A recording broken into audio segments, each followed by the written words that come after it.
The Emperor has foreseen a new threat rising against him. The Podwans Podcast.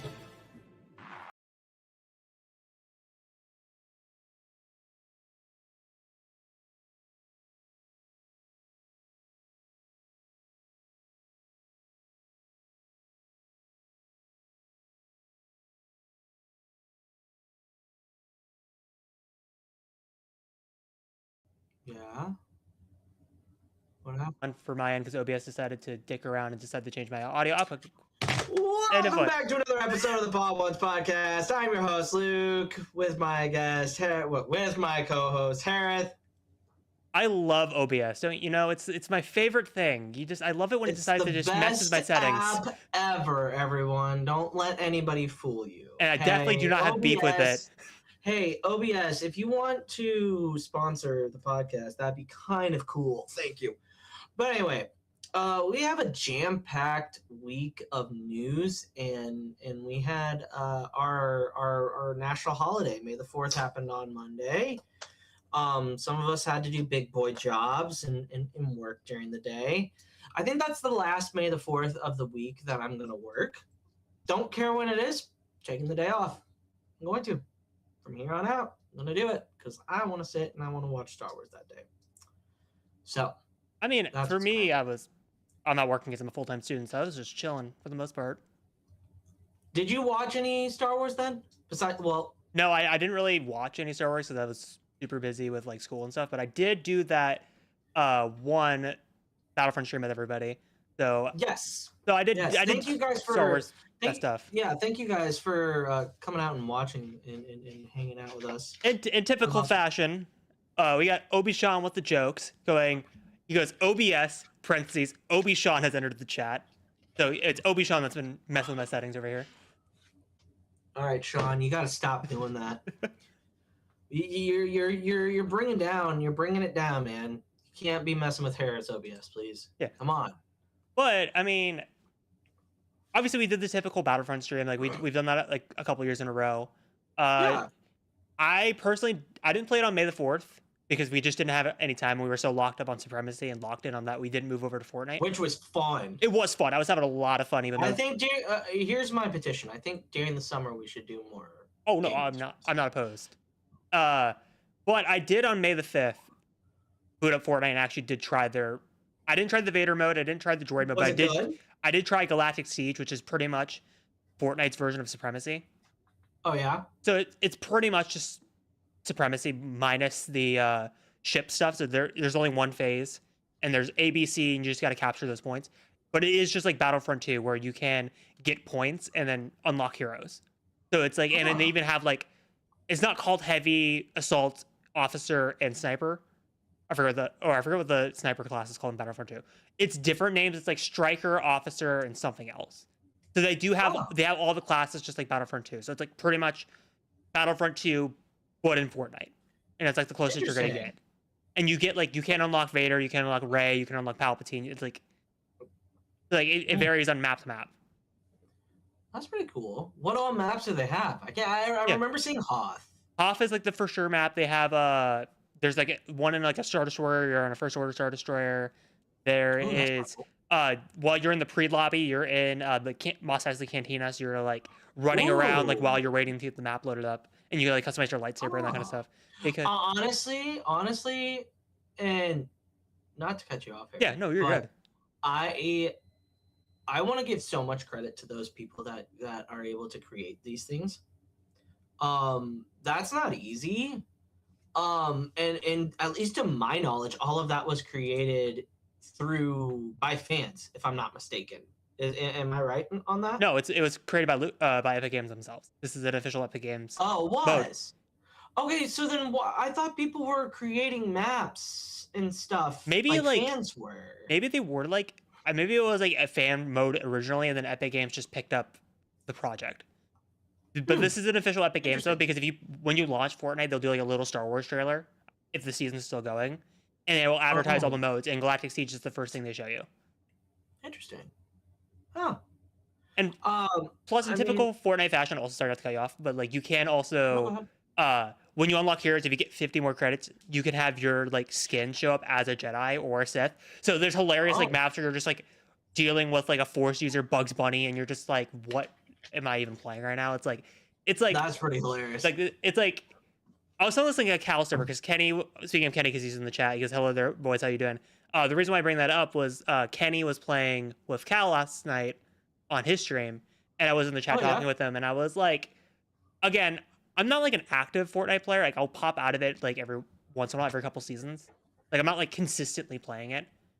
However, like as of lately, like I actually have been playing a little bit more Fortnite. Like not the actual battle royale modes, but like obviously Galactic Siege because that just came out, and also Festival because obviously they added pro drums and pro vocals. So it's like, who would have thought like 9 years ago when Fortnite first came out that it would have two of my favorite games within Fortnite itself, Rock Band and Battlefront. Like who would have thought? Yeah. No, really, it is pretty crazy that and maybe it'll show Lucas. Well, it's Lucas Games, right? Yeah, Lucasfilm Games. Lucas Games. That there is still, I think, Battlefront. And here's the weird thing with the video side of things. Lucasfilm is very hands off. Like they give out the IP and that's about it. They let the studios kind of have free reign on what they want to do, at least from the video game standpoint. Right, and like, I honestly feel like we're never going to get a Battlefront 3. However, I would not be surprised if this maybe becomes like a permanent mode in Fortnite at some point. Like if the demand is high enough, I think they would start building on it. How they started building on Festival, where they'll build it up more. I think you're gonna see a reboot.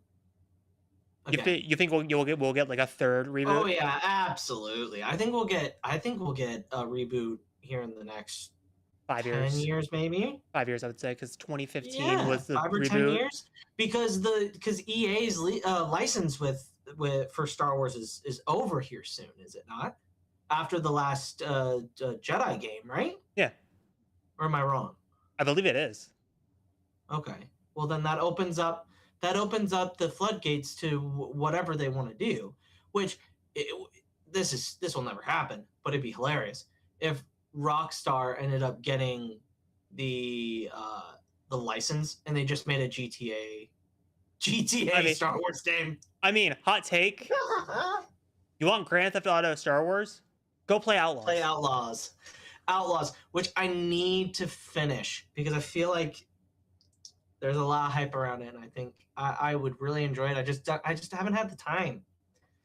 Life is lifing. Life is for sure lifing, but like, sorry, I'm gonna just address Kenny's comment real quick. He says, "Don't get me wrong, I love Fortnite. However, I don't think it's what we need as a brand or the fans of the IP." I agree and disagree. I feel like I would disagree. To me, it's like, obviously we'll get to it when we get to the celebration ticket rant. It's the same thing for me where it's like, this is a slam dunk for Lucasfilm. It's an easy moneymaker. All they got to do is license to Epic Games. They don't even have to do much. They don't have to do anything. And Fortnite already has the player base to sustain a Battlefront style game. And as long as Star Wars fans just keep playing it and the demand is there, and we keep showing Epic Games like, hey, people like this mode, keep supporting it, they'll build on it just like how they did Festival. Because Festival, when it first started, again, obviously I'll use that as the basis, was in a really rough state, gameplay-wise. And then like 2 months later, they added like actual like guitar controller support, and then 2 years later, they added drums. So my point is, if we support Galactic Siege as a community, it will show Epic Games like, hey, there actually is a demand for a new Battlefront game. Please keep building on it. Maybe Epic Games just buy the IP, or not buy the IP, buy the license. Doesn't Lucasfilm technically own the license because they sold it off from who was the original developers, and then they sold it off to DICE, and then they the original Battlefront, like the 2002, 2003 game or 2005 games, those were done in-house by LucasArts. But they were also, I think the developer was... It was the gas mask. Like, I remember the gas mask logo. Yes, gas mask. Hold on. Because that's why I said that. Because I mean, it was LucasArts, but it also was like half LucasArts, half like another studio. It was Pandemic Games, I believe. Original. Am I right on that? I don't know. Let me look.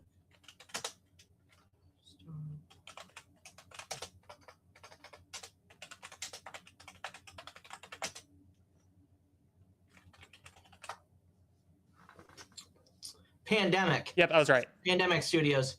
So both of those games, which by the way, Star Wars Battlefront, the original one, came out in 2004. I thought it was in 2002.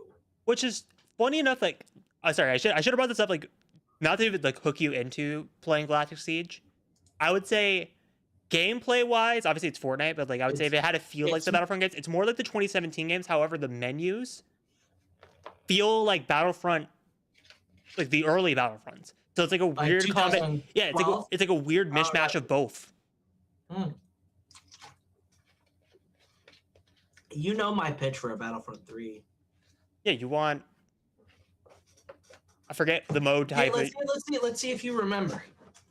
You want the like. What would I do? What would I do story wise? I don't remember story wise, but I remember you wanted like there's one specific mode in Battlefront 2 2005 that you want brought back because it was a multiplayer local play only mode, but it's not available online, that you would bring into Battlefront 3 online. I forget what the mode's called, but I remember you talking about that, and that's like the main thing I remember you mentioning. Galactic Conquest. Galactic Conquest, there it is. Online Galactic Conquest would kick so much ass. It would kick so much ass. But for a campaign, I would have you start out as like a clone trooper. As a clone trooper that lives through all three eras.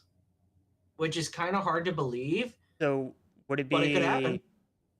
I forget. Oh, why am I forgetting that? There is a clone that obviously gets Hydra first.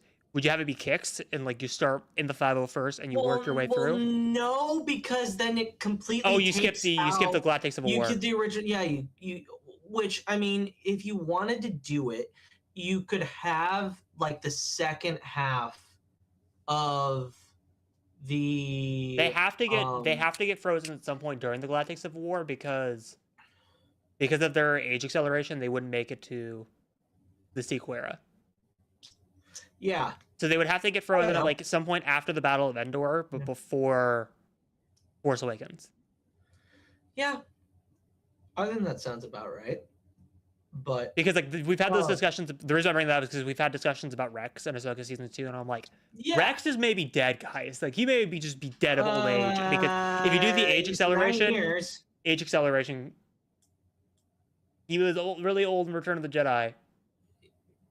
Yeah. So if you add, but you have to remember that there's only 3 years difference between the end of Rebels and Return of the Jedi. No, there's 3 years. No, there's not, Luke. There's 4 years. Because A New Hope. No, because I'll explain. A New Hope to Empire is 3 years. Empire to Return of the Jedi is 1 year. Oh, it is 4 years. And then there's 5 years after Mando. Oh, okay. And then we are obviously they could lie to us and be like, "Oh, it's all in 9 ABY," which I say no because that's not physically possible. Yeah, there's no way that those all can we are like within, I would say like 10 ABY is more likely. So I would say 6 years after Return of the Jedi. Okay. So we're looking at like 12 years between Rebels season 4 and Ahsoka season 2. He may be dead of old age. Who knows? Because of his acceleration. 99 lasted quite a bit until he got shot. Sorry. Wow, you're just really traumatizing Clone Wars fans out here.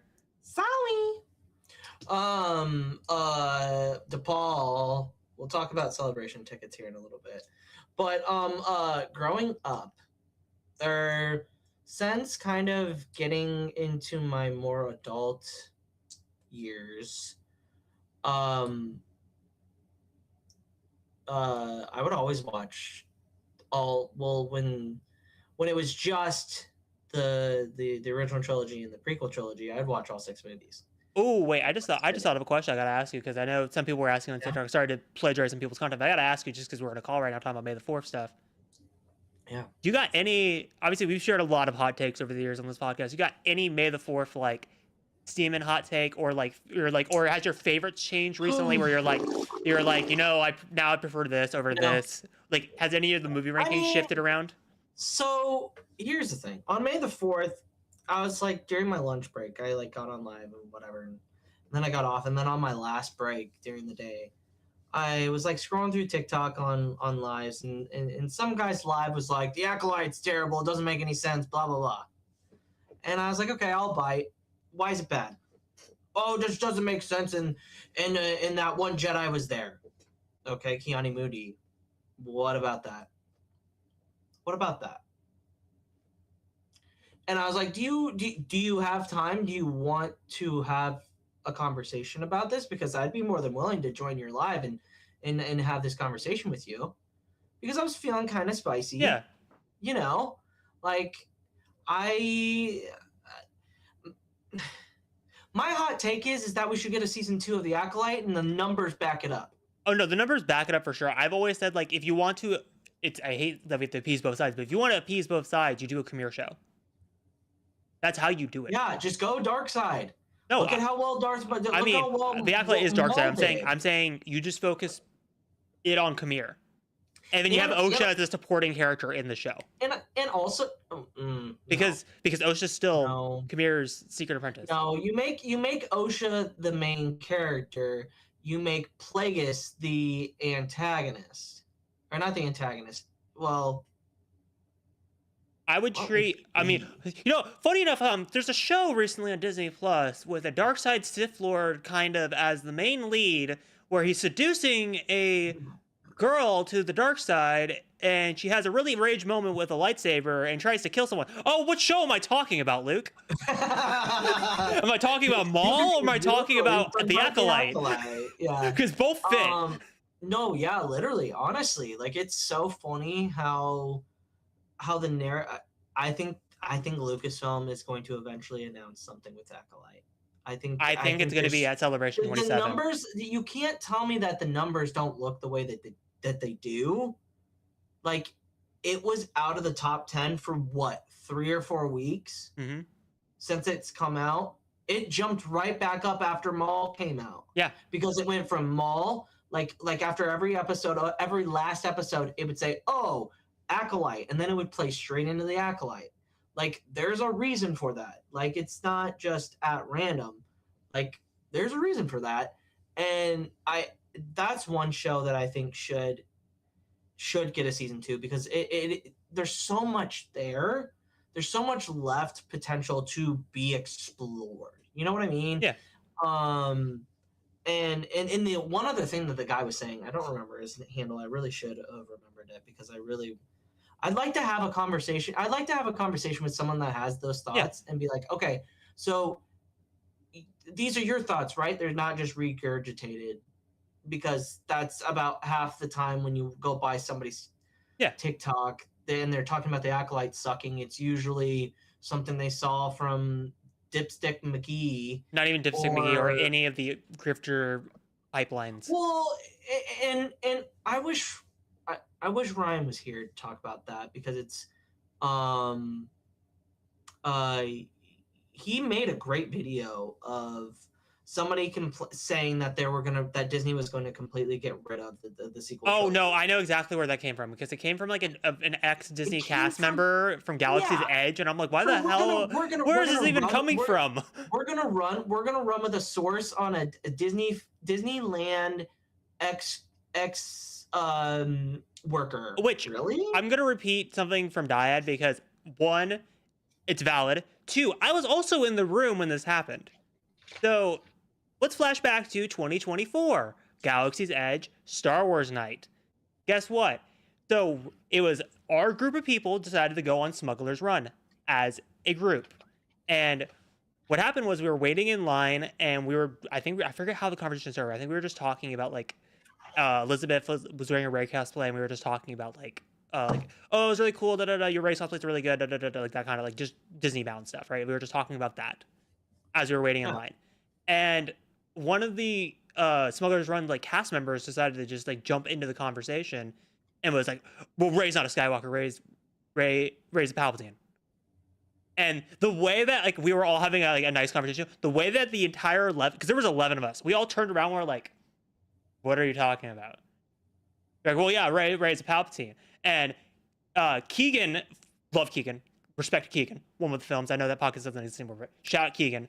He was like, so according to that, Anakin has no last name. It was just Anakin Force, right? And he was just regurgitating all like the points we've had over the years of well, technically Leia's not an Organa because Leia is technically a Skywalker, so technically she doesn't belong to the Organas. And he just kept going off like character to character to character to character, and they just kept going. That's so weird for a Disney cast member to do. And the person would not let it go. They just kept like re-engaging. Were you sure that they were a cast member? Yes, they were a cast member. They had the full getup on. They had the badge and everything. I don't remember their name, but they were. That's very, very weird. It was a really weird interaction. It was a really weird interaction. So the reason why I brought that up is because Pat brought it up when these rumors came out, going, "Why are we believing Disney cast members? They're people, guys. They'll just like they'll regurgitate anything that they want to say." Yes.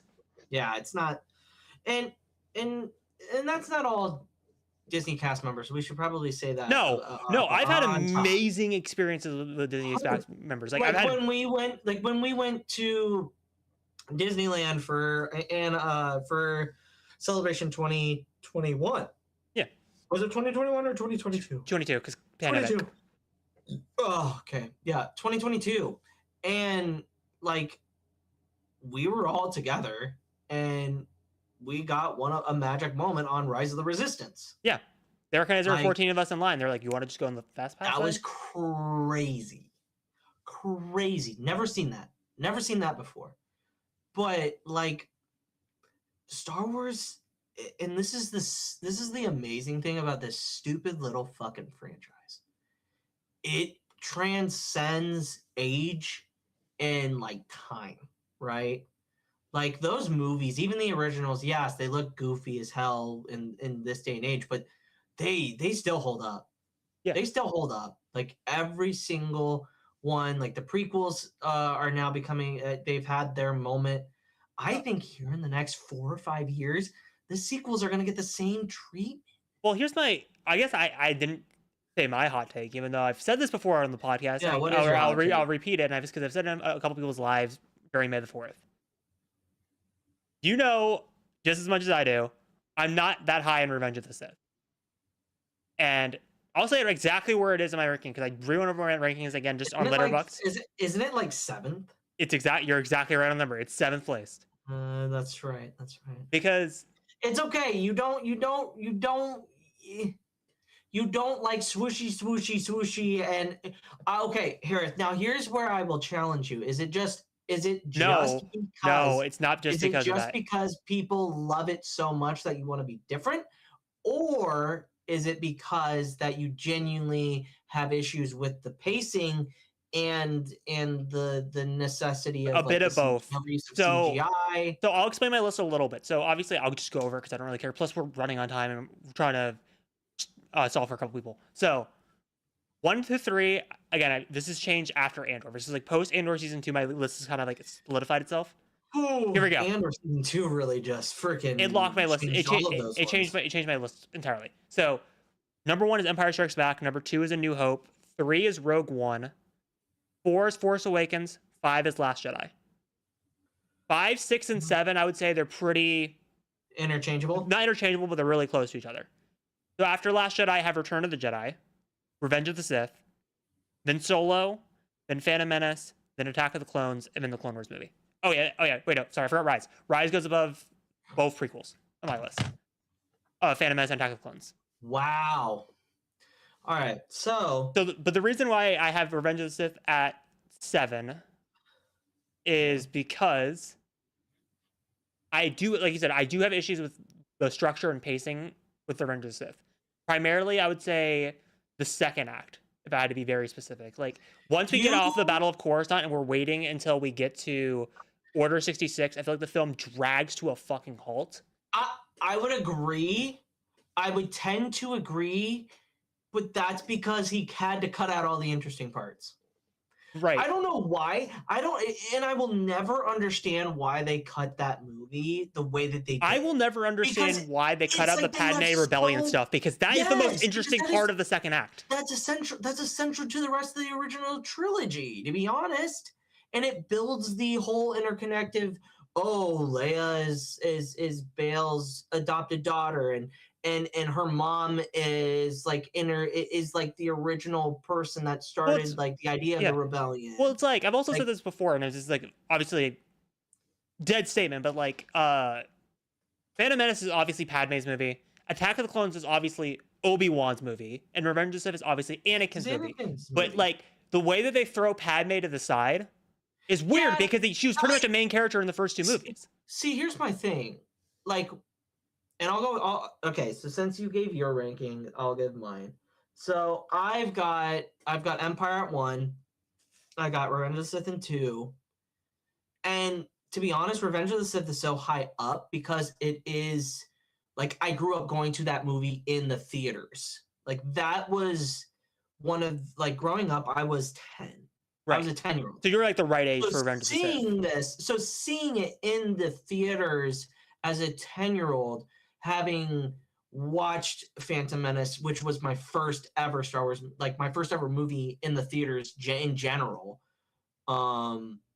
At what? How old would I have been? I would have been what? 5? Because that came out in 99, right? Well, Phantom Menace came out, yes, in 99.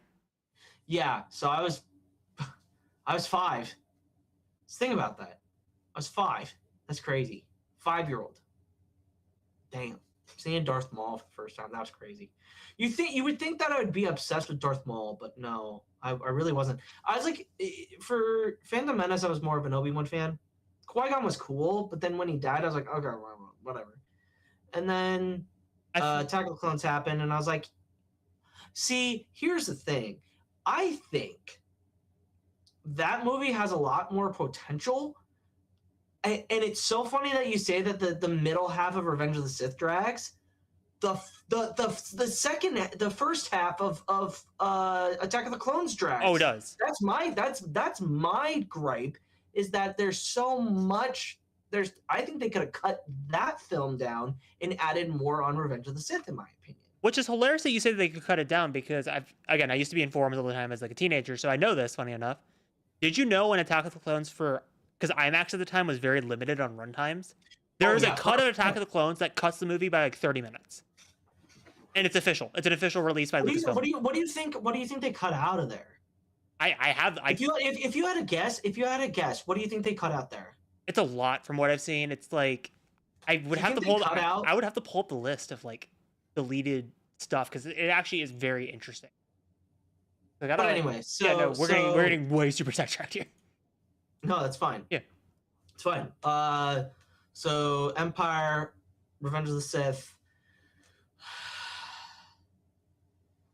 I'm not trying to bias your list, but for me, like Rogue One is like solidified in 3. I think it's hit that top 3 for me. Okay, is it 3 because of Andor? Oh, it's 100% because of Andor. Like JJ. Okay, well, I'll say this because I don't mind saying this. I said it in her comments, and I've also said it to her like in text. I don't mind putting Rogue One higher because of Andor, because there are a bunch of Revenge of the Sith fanboys that only have Revenge of the Sith, not saying you, who only have Revenge of the Sith in their top 3 because of 7 seasons of the Clone Wars. That's a fair argument. But like, here's my thing. I think Return of the Jedi is my number 3 because Obi-Wan Kenobi enhances that movie. Oh, yeah. Specifically for me. Because I was on the Christian Harloff train of Obi-Wan once thought as you do. And I say this every single time we talk about Return of the Jedi or we talk about Obi-Wan. Like, those two go together so fucking well that it hurts my brain. Like, it hurts my brain to think about it. So Return of the Jedi 3, I would say Rogue One 4,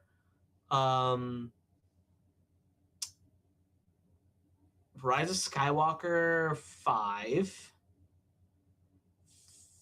Last Jedi 6, Force Awakens 7, Solo 8, Attack of the Clones 9. What am I missing? Phantom Menace 10. You're forgetting the most important movie for Mando and Grogu, the Clone Wars movie. The Clone Wars movie, yeah. That's it's always bottom tier. But no, I The rankings are so fun because now we're gonna have to we're getting a new Star Wars film. We're getting a new Star Wars movie in like less than 3 weeks. What I love about these Star Wars rankings is, well, yes, I think after Andor, it's kind of like solidified itself. It's super fluid in my opinion. Like certain days of the week, I'm like high on like Return of the Jedi. Other days of the week, I'm really high on Last Jedi. Other weeks, I'm high on Revenge of the Sith. It just depends how I feel. See, I gotta push back on Obi-Wan's Rise at 5 is diabolical. No, it's not. And I am in the loud minority that actually no, I'm just in the minority that thinks that the story, it has its problems, its pacing is awful, but the context and the meat that's there, the story itself has so much potential. Like bringing back Palpatine, everybody hated it. I personally love it because it makes so much sense to me. Is that you're telling me that the last time we saw Palpatine, he was straight up telling Anakin Skywalker in Episode 3 that his master achieved a way of living forever. Yeah, and we're just gonna think that Palpatine was gonna die in the shaft? Really? To me, it's like how I describe my how I defend Rise, but also kind of like have issues with Rise because they kind of go hand in hand. Conceptually, I think a lot of the ideas were brilliant. I think the way they executed it was terrible. 100%. I can agree with you with that. I also think that they should have kept in the Mustafar stuff from the book. I think a lot of the stuff in the novelization is up there. Oh, I would say it goes to Revenge of the Sith novelization is the top tier out of all of the trilogy books that came out as companion pieces.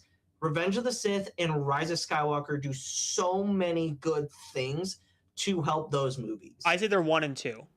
I think that's almost non-negotiable. I think Last Jedi also is in there as well. Last Jedi, I would agree. Last Jedi does a really good job with the inner monologue with Luke, which we don't get obviously in the movie. This is gonna be a wild one that you wouldn't see me throw as a quote unquote important or really good novelization. Solo's novelization is actually really good. I don't think I've ever read it. It's really good. Interesting. Yeah, I would say. Actually, honestly, all 3 sequels I would say is good, novelization wise. Yeah, I see. Force Awakens is like the lowest of the 3 of the novelizations, but okay. See, remember we talked to Mark Thompson about the Palpatine thing. Yes. Remember that? You remember us talking because I was the one that wrote that question. I slipped it in there to see if Lucasfilm would allow it, and I 100% threw it. They did. Yeah. Like, you gotta be kidding me that he like when he did the voice of the audiobook, like honestly, and I've been saying this, I've been a proponent, not just because I'm not illiterate, but it's just easier for me to be I'm an auditory learner. Like I just don't digest it looking at a book without something playing as well. You know what I mean? Yeah. So like when that scene came up, I was like, oh, that's very Palpatine-ish. Yeah, because I remember listening to it because Brandon pointed it out to me, and then once he pointed that out to me, I actually went and read it because I was like, I need to see like what actually this is like. For context, for the people that didn't listen to the interview or just don't know, when Rey is circling Kylo in the novelization, Rey hears a voice in her head. They don't really tell you which the voice is, and it's basically they're goading Rey into killing Ben at that moment. Like, kill him, like, just do it. Like, you'll complete your destiny to the dark side. When I read that originally, like, because I heard about it years ago. I didn't hear the audiobook version, but I just heard about it years ago. I was like, oh, it's so obviously Snoke. That's probably what the intention was when they wrote it. Then I listened to the audiobook of it, and then Mark Thompson straight up just does a Palpatine impression. I'm like, what? Because this is... So, you know what theory I hate? That when that movie was coming out, like when trailers were coming out of The Force Awakens, and Snoke, you saw Snoke, I'm like, oh my god, that's Plagueis. Oh my god, that's Plagueis. That's Plagueis. That should have... Hot take, that's my hot take. They should have made that play. Snoke should have been Plagueis, and he should have been the big bad the entire fucking Well, the funny thing is, I will keep dying on this hill. Good. So, here's my other hot take with the sequels. I guess it's not really a hot take. I guess we're just saying hot take for things. It's just our opinions at this point. Some are fine. I remember an interview in like 2016, 2015 with Daisy Ridley and J.J. Abrams at like I think it was like at a screening for Force Awakens. And someone asks about Plagueis being Snoke, just straight up to J.J. Abrams. And Daisy Ridley... And Daisy looks at him. No, Daisy looks at him and goes, is that... And then J.J. cuts her off like mid-sentence. Like she was about to say, is that Plagueis? Like... I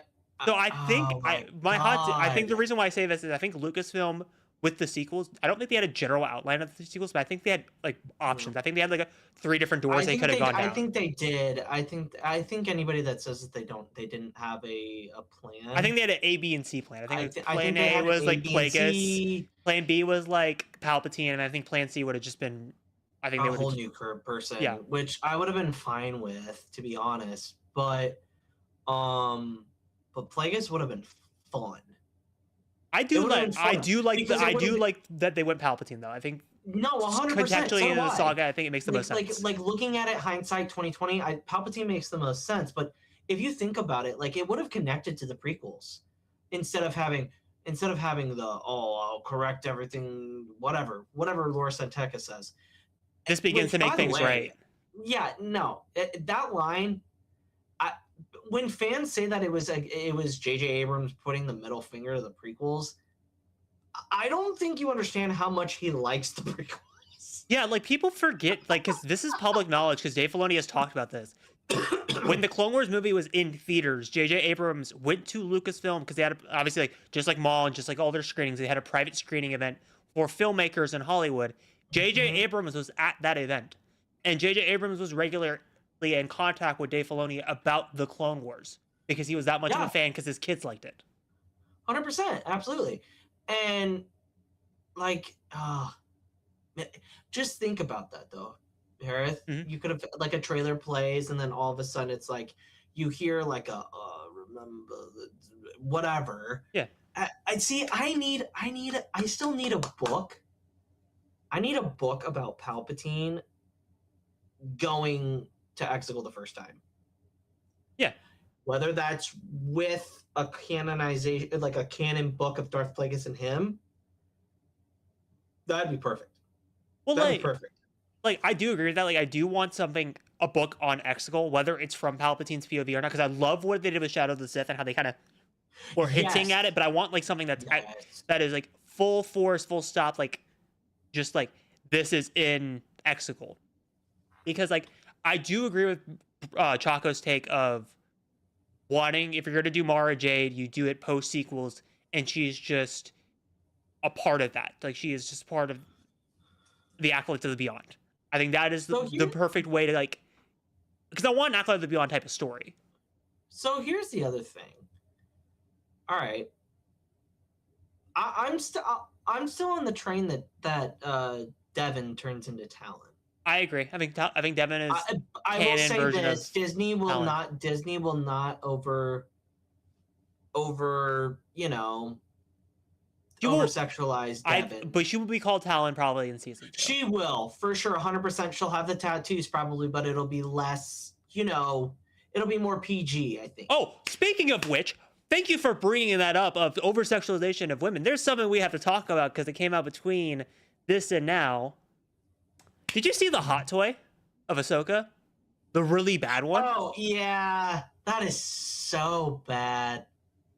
Like, who? Why'd they go that? Whose idea was like... They should have gone season 7. No, they should have done Ahsoka in season 1 of the flashbacks, because that's actually a hot toy you can buy, and you just 100%. Add the Stinky the Hot Rada as an accessory, because...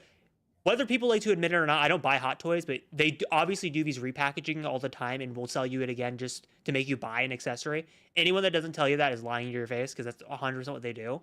They should have just repackaged that, because that is during the Clone Wars movie. Yeah. It's the same thing. So it's like, why did you have to put her in the poop top? Oh. Yeah, it is. Yep, you're right. Because like the whole Ahsoka arguing about like when they're arguing about like saving the clone's life, and if you look at the hot toy, it's that scene. And also Obi-Wan is right. There isn't a season 7 Ahsoka hot toy. It doesn't look anything like how she does in the flashback because it was made in 2020. but there is one you can buy of Maul and Ahsoka fighting on Mandalore. That's like live action realistic. Huh. But Interesting. I think that kind of covers May the 4th because we've been going on about it for about 40 minutes. Are we really? Yes, it was 5:40. Oh, did we get an update? I haven't got an update from one of the guests, but I haven't got an update from one of the hosts either. Ha! Speaking There of he which, is! ah! He came in right when we were about to transition into the other topic. Whoa! Hold on. I got. Oh, I was gonna say. Okay. I had to change my. Hey Ryan, you came in just as we were about to talk about celebration tickets. That was actually good timing. Oh, bye Ryan. Oh, what the hell? What a tease! He's gonna come back. I think he's just having audio issues. What a tease! I mean, Ryan, talk about perfect timing. My God.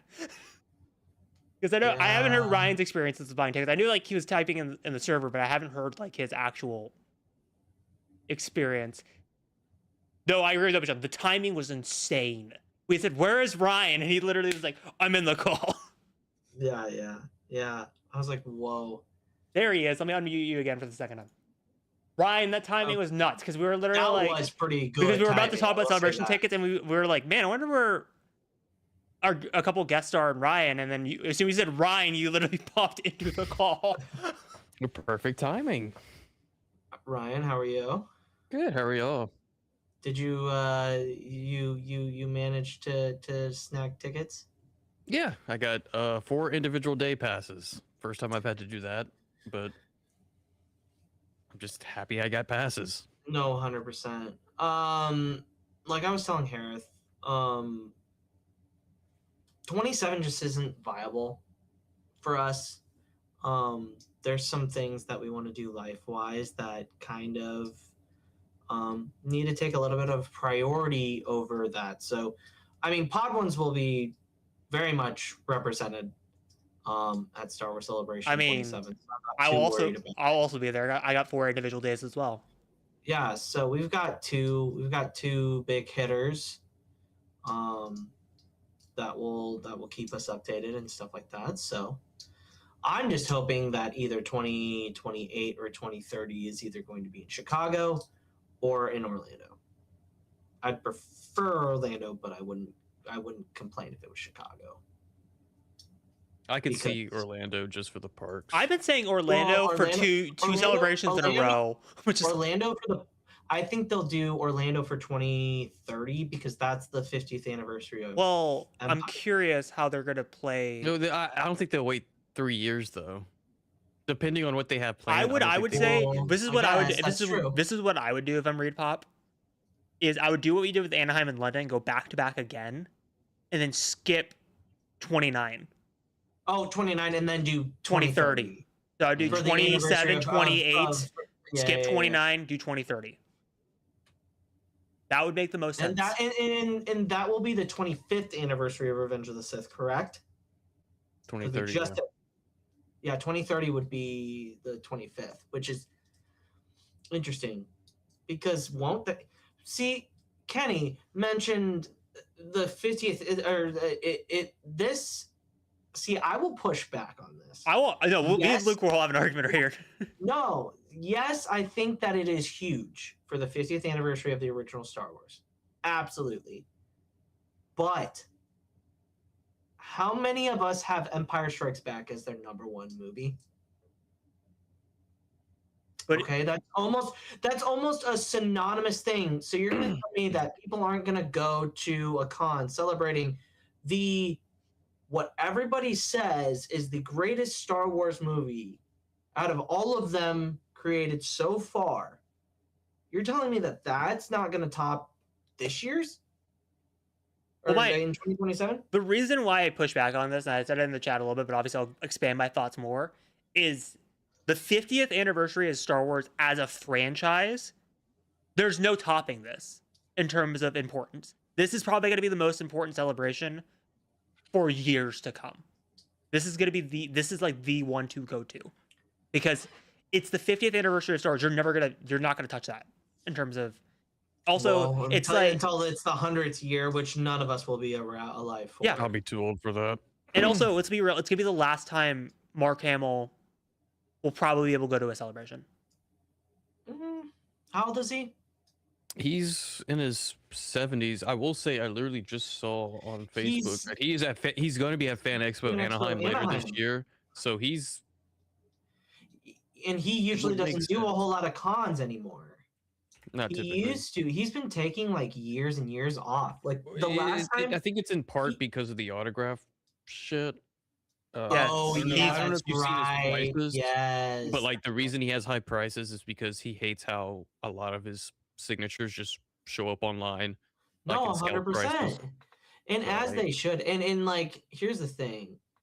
I can guarantee you this. Harrison Ford will be there.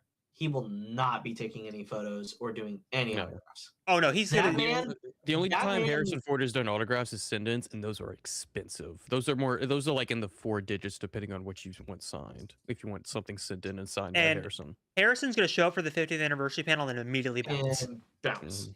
Absolutely not. Is he going to? He's going to say his piece. He's going to peace out, and he's going to walk out. And I'll Because take it that one step man- further. That man doesn't even like the French. The day I see the celebration account announce Harrison Ford as a guest for photographs and autograph and autos, like I will take out a loan just to get that. Oh, that's like once in a That would be like lifetime. literally the only opportunity that you will probably ever get. Oh, 100%. And like, and I don't think Harrison is not thankful for the franchise and whatnot. He just He's doesn't Indiana. He's seem- Indiana Jones more than yeah, Han he's- Solo. He yeah, appreciates that more.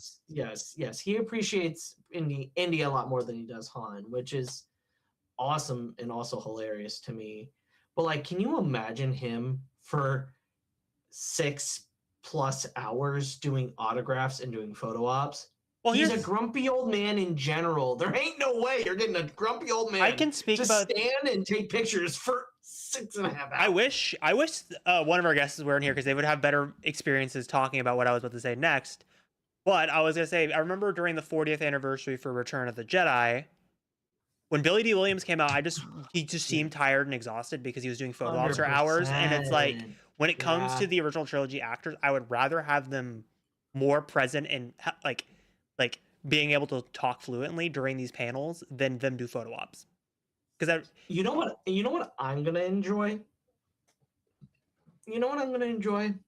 When they do a season 2 of Ahsoka panel, and we already know that Obi-Wan's in it, and we get another appearance by Ewan McGregor magically, and I'm up on stage again because that was fun.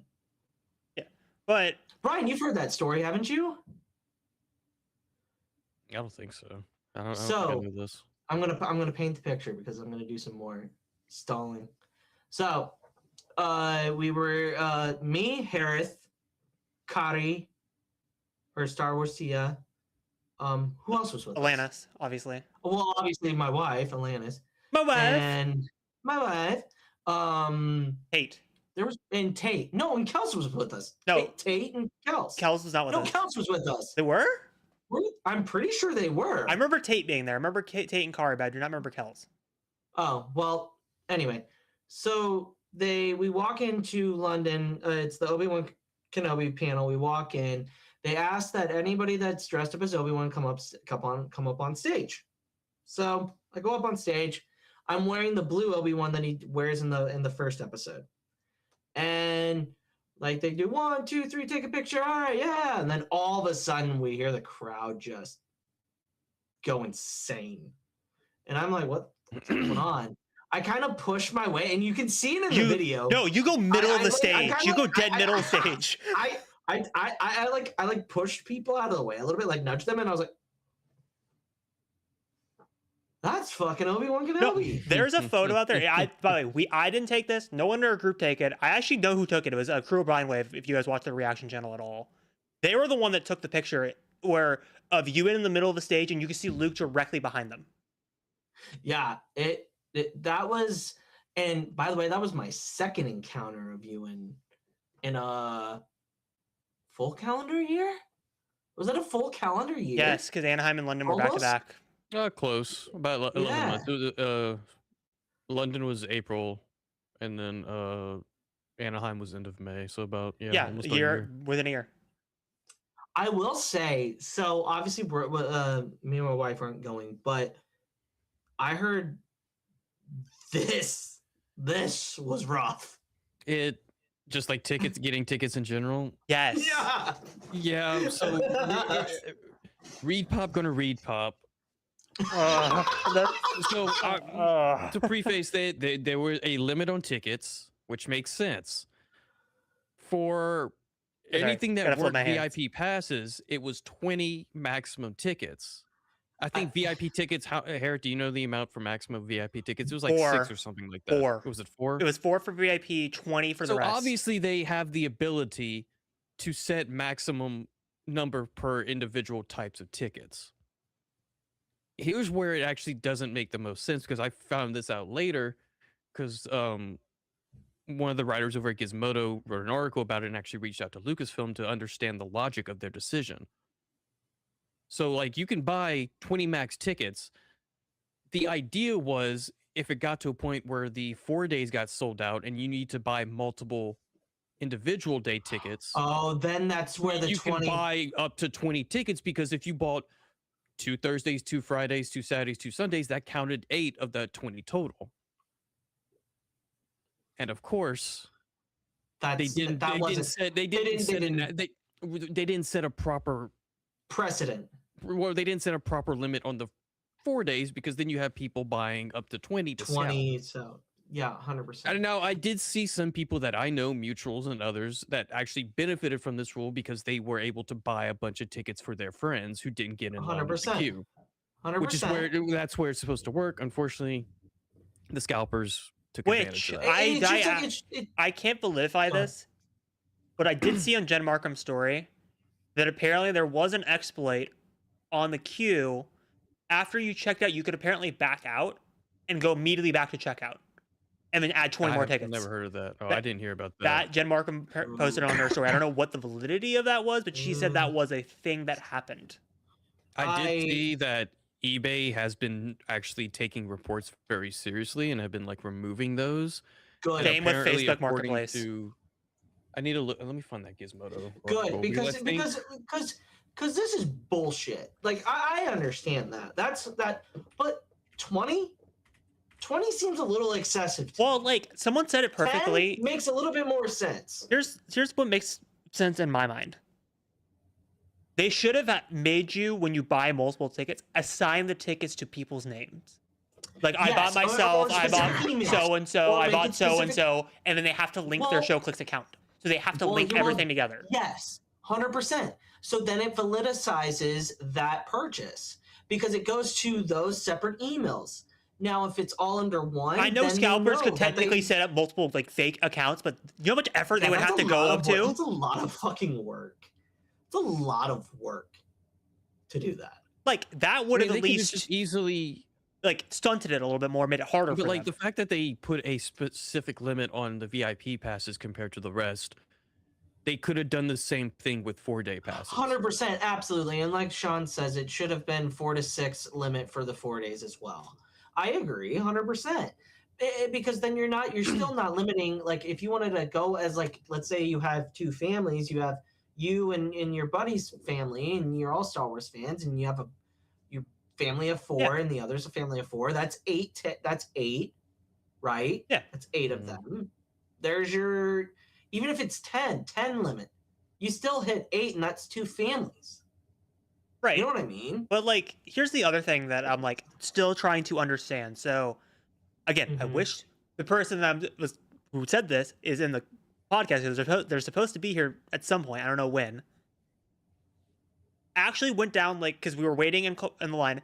I don't mind saying this because DePaul was just saying in his live. It was me, DePaul, Star Wars lawyer, myself. Like it was just the 3 of us were in a call, like as we were buying the tickets. Because for the 3 of us, this isn't our first rodeo. I mean, obviously Chris and DePaul. Chris has gone to all of them. DePaul and I have been to. He's been to Anaheim in this one. I don't think he went to London. So this isn't. And then obviously, DePaul did go to. I think he bought Japan tickets, but didn't go to Japan. But anyway, this isn't our first rodeo at all. Like for all 3 of us, like we're very experienced Celebration ticket buyers. And Chris, like, because Ryan, when you put in the chat, because again, I'm just gonna put everything out. When you put in the chat, you're like, hey, VIPs are sold out within I think it was like 15 minutes of it going live. Mm-hmm.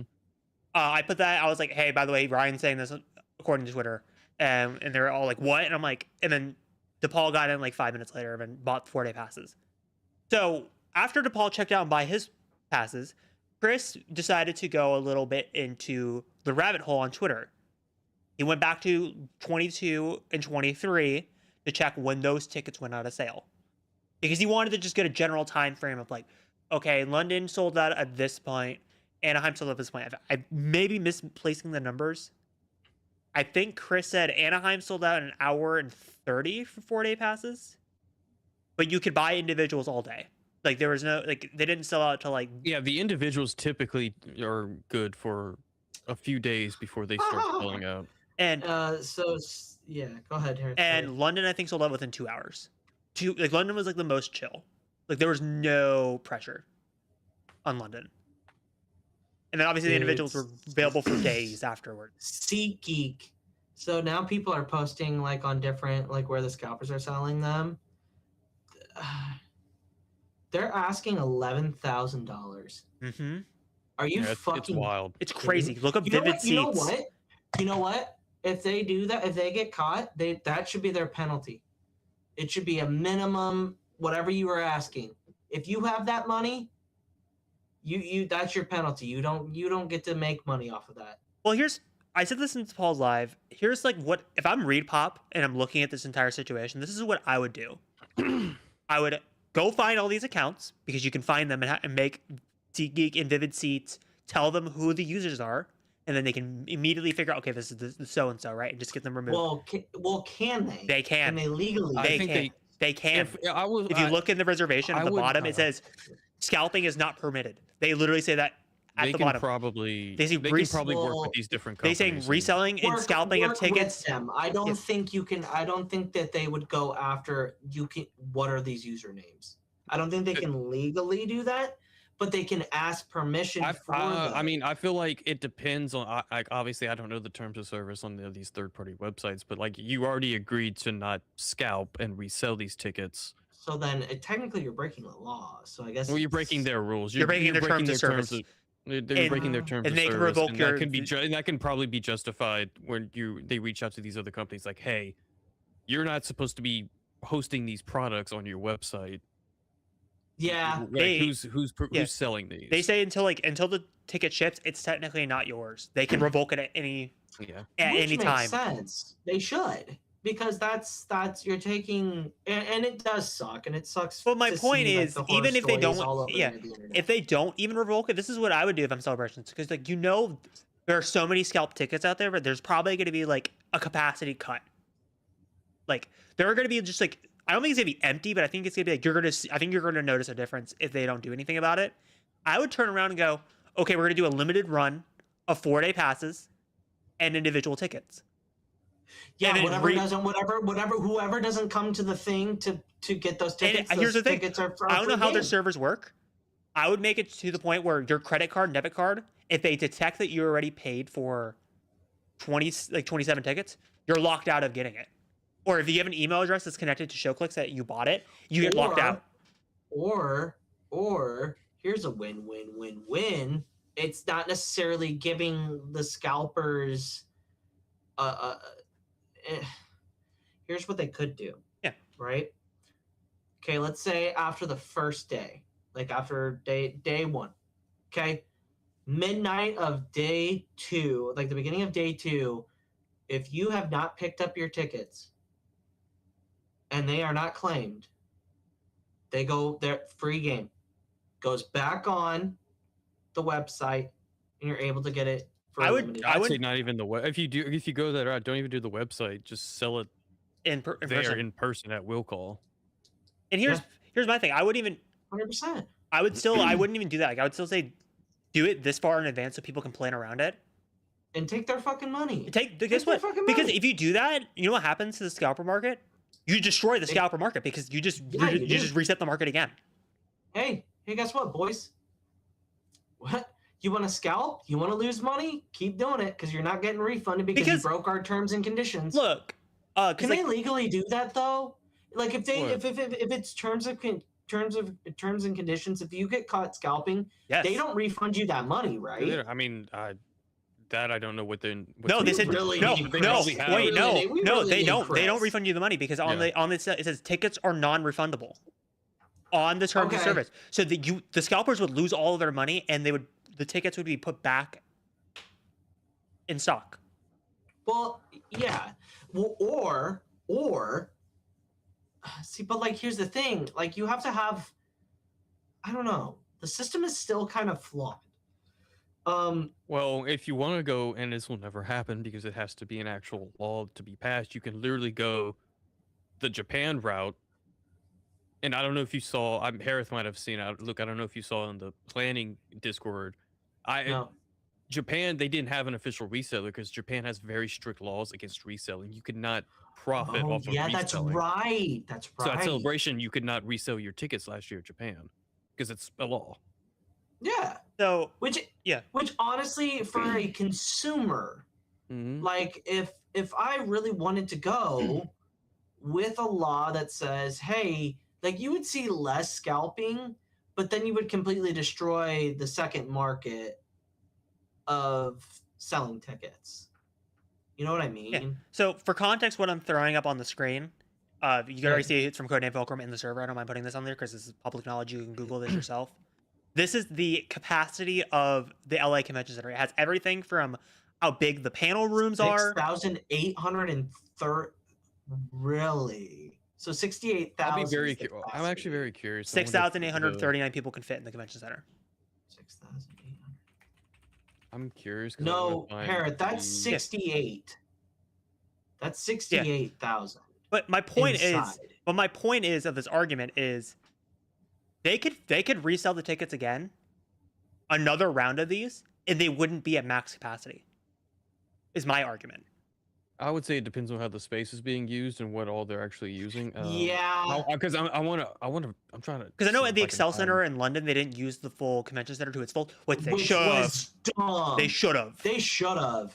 That fucking that was probably the worst experience of Star Wars. It was very annoying to walk by like an empty hall not being used for anything. It's stuffy and everything's compact, and not saying the Brits do a terrible job. No, it was one side of the convention center was under construction, then you couldn't actually. Oh yeah, that's true. Didn't we learn from like a bunch of Manchester? Like we have mutuals that live in London or live in England. They said that MegaCon that year, like the renovations were done and it was like perfect. So I don't know. Maybe London will get another shot in the next 30 years. But my argument is like, obviously you don't want the thing to be at max capacity, and they're probably not going to use the full space. But I think they could do another limited run of tickets and be fine. Because these scalper tickets, even if they don't rip them down, they're not going to be taking up people's space. You have to kind of go into the assumption that a lot of these scalp tickets are not people. They're just like numbers of like. So I feel like if they did like, I don't know, like Brian, what would you estimate like of like the tickets they sold? How many like capacity would you say like they sold like 20,000 tickets, 10,000, 15,000, like somewhere in that ballpark? Maybe. I would say like 10,000, 15,000 probably the ballpark. I would think they sold more than that. Because like, hold on. Where's the wiki for Star Wars Celebration? Because that has all the numbers. Because I was gonna say like you do a quarter of that. You do a quarter of that they didn't report the numbers for. So I'll just say, like Celebration 2015 at Anaheim, because they don't have the 2022 numbers. It was estimated to be over 50,000 in attendance for Celebration 2015. Japan, there's no citation to this. I don't know if I believe this number. They said 105,000. Chicago 2019 was 65,000. Orlando 2017 was 70,000. So I don't have the numbers for Europe for London 23. But I mean it's definitely more than what you think. Okay, so it's 50,000 is probably the ballpark. 'Cause I was trying I to say I would say 50,000 at least. It's probably people have said the LA Convention Center is smaller than Anaheim. Yeah, So- I've heard it's like between the Excel Center and Anaheim is the Yeah. size. But the panel rooms are big, All right. are massive. So, Ryan, I'm gonna send you a tweet. Okay. Can you Are you gonna text it to me or Discord DM it to me? So if you need me to pull it up, Discord DM it? Okay. No, I but, assume that's what you want me to do. Yeah, Yeah. hold on. but the reason why I bring this up is I think they could do like a 5,000 to 10,000 limited run.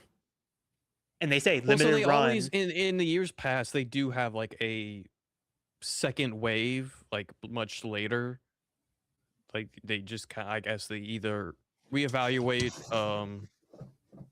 how much they can actually sell or Can you pull up that tweet, please? okay. No, I want to talk about this because I think this is fucking great. I've seen this because Molly from This Stars is fucking Explained. stupid. This is fucking So- stupid, and I feel like as not influencers but as content creators, this is tongue in cheek. So I this can is tell not you how right- it works.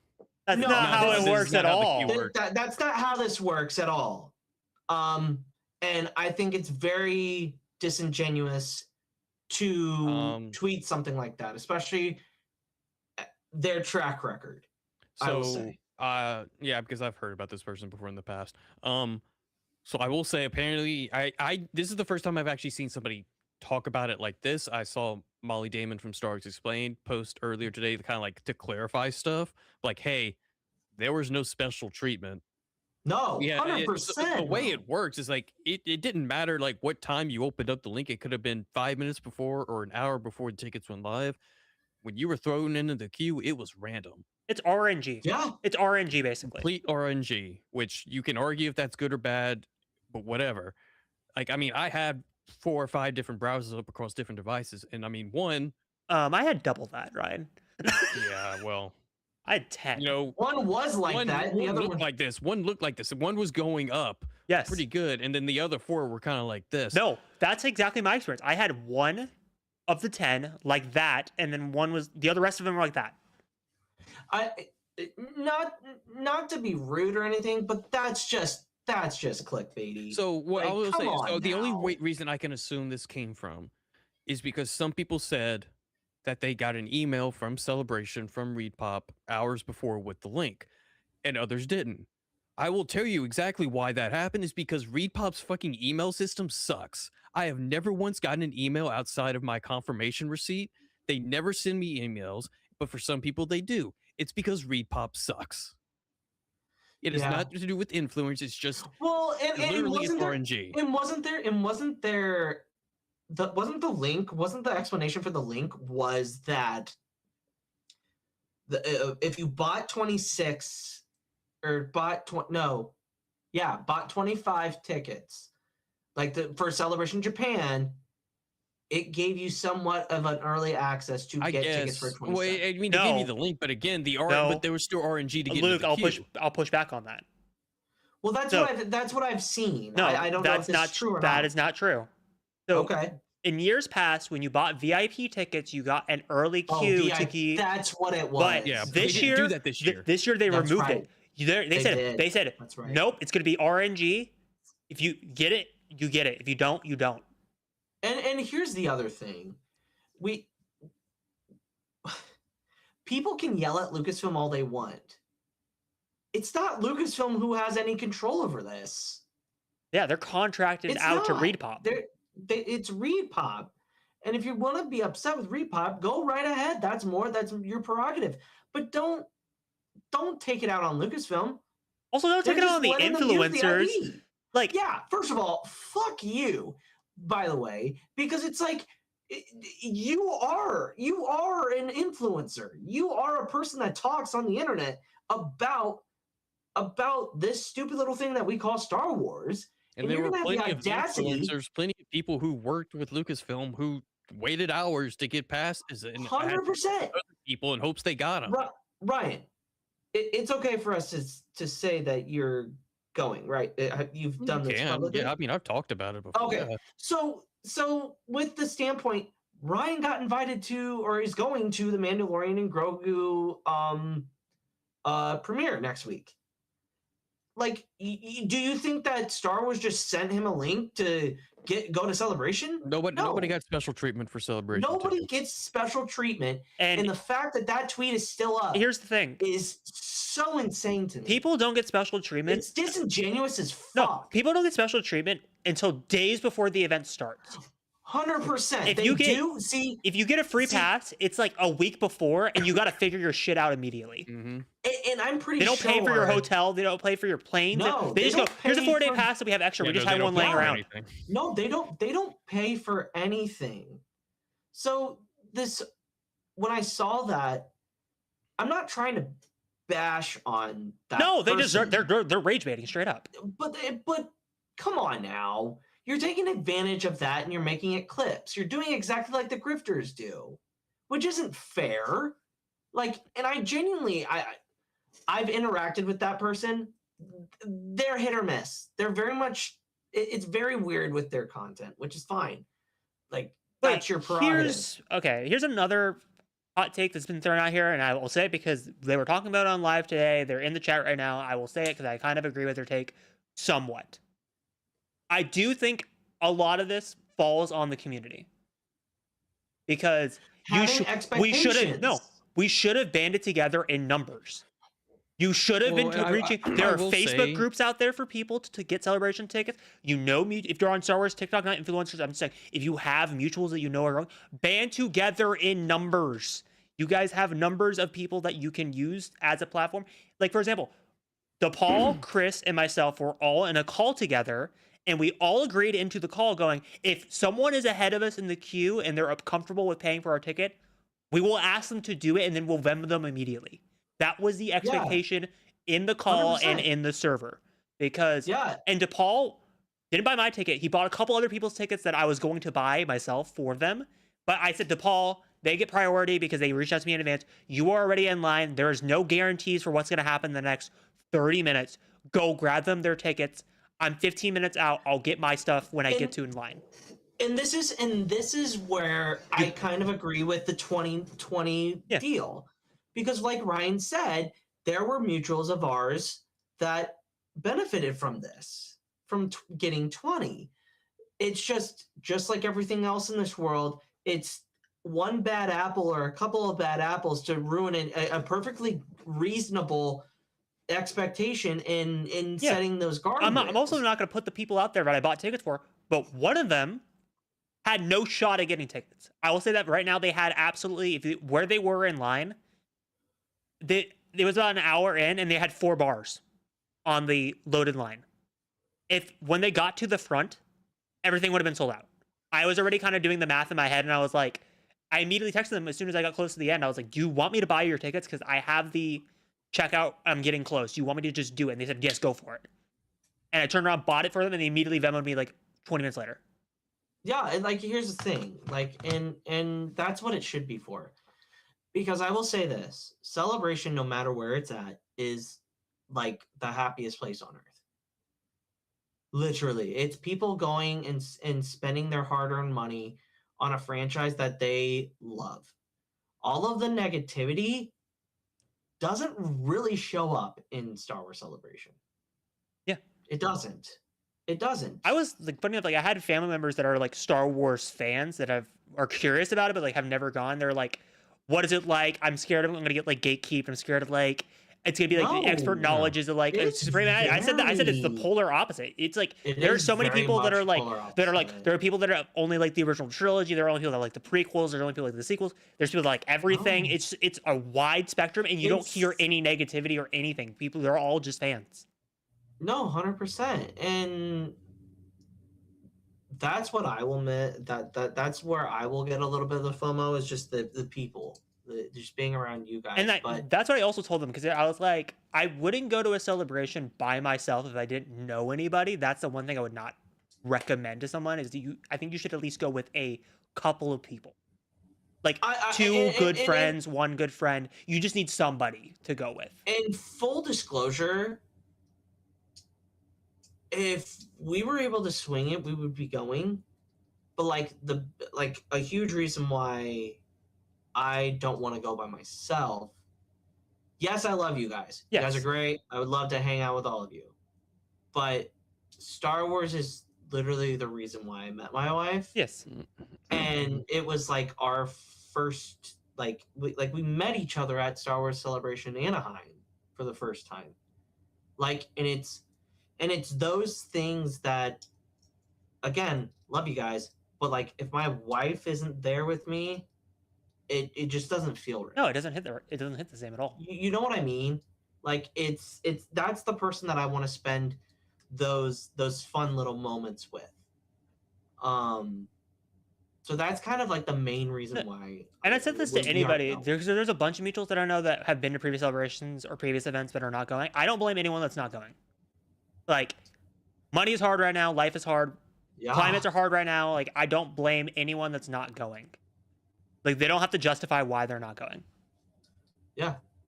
I understand it entirely. And I do agree with Obi-Wan. Like, if you do want to go to a Star Wars convention, is the perfect, like, small scale celebration.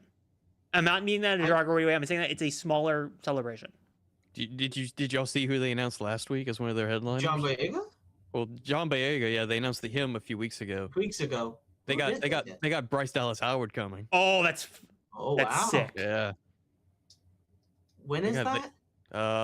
Like the first full weekend of August. It's in Texas. Yeah, no, that's not happening. Yeah, 7th, 8th, and 9th, I think. Yeah, it's in Frisco. Maybe someday. But no, the celebration thing. I just hate how disingenuous people are being about it, and it's just like, yeah, it sucks for people that aren't able to go. Like I don't want to like really just unfortunate. I also don't want people to tune in live right now or take this out of context. We're not defending ReedPop and what they're doing because what they did was fucked up and they shouldn't have allowed people to buy 20 tickets at a time. We're saying a lot of the advice that we're saying right now is public knowledge that you can find on Reddit threads and Facebook groups. We're not 100%. Gatekeeping information from people. This is all stuff that's been said before. And it's if you go to cons, this is the same thing for San Diego Comic-Con. It happens. It's not even just if cons. You're a con goer, not even just cons. If you've got concert tickets before for a highly demanded concert, this is the experience. You get concert tickets. 100%. Yeah. 100%. This isn't anything new by any metric of any terms. And so it's I'm just tired of the discourse a lot of ways because I feel like a lot of it, don't get me wrong, a lot of it is centered in reality and it's very valid. The people that waited 4 hours and didn't get anything, I feel horrible for.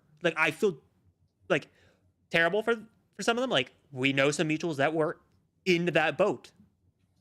But so it's it's a shitty situation around, but it's also hopefully with the situation happening, hopefully ReedPop and also is able to get the scalpers and then hopefully have when it gets closer to the event, have a resale. And I told this to a couple mutuals already.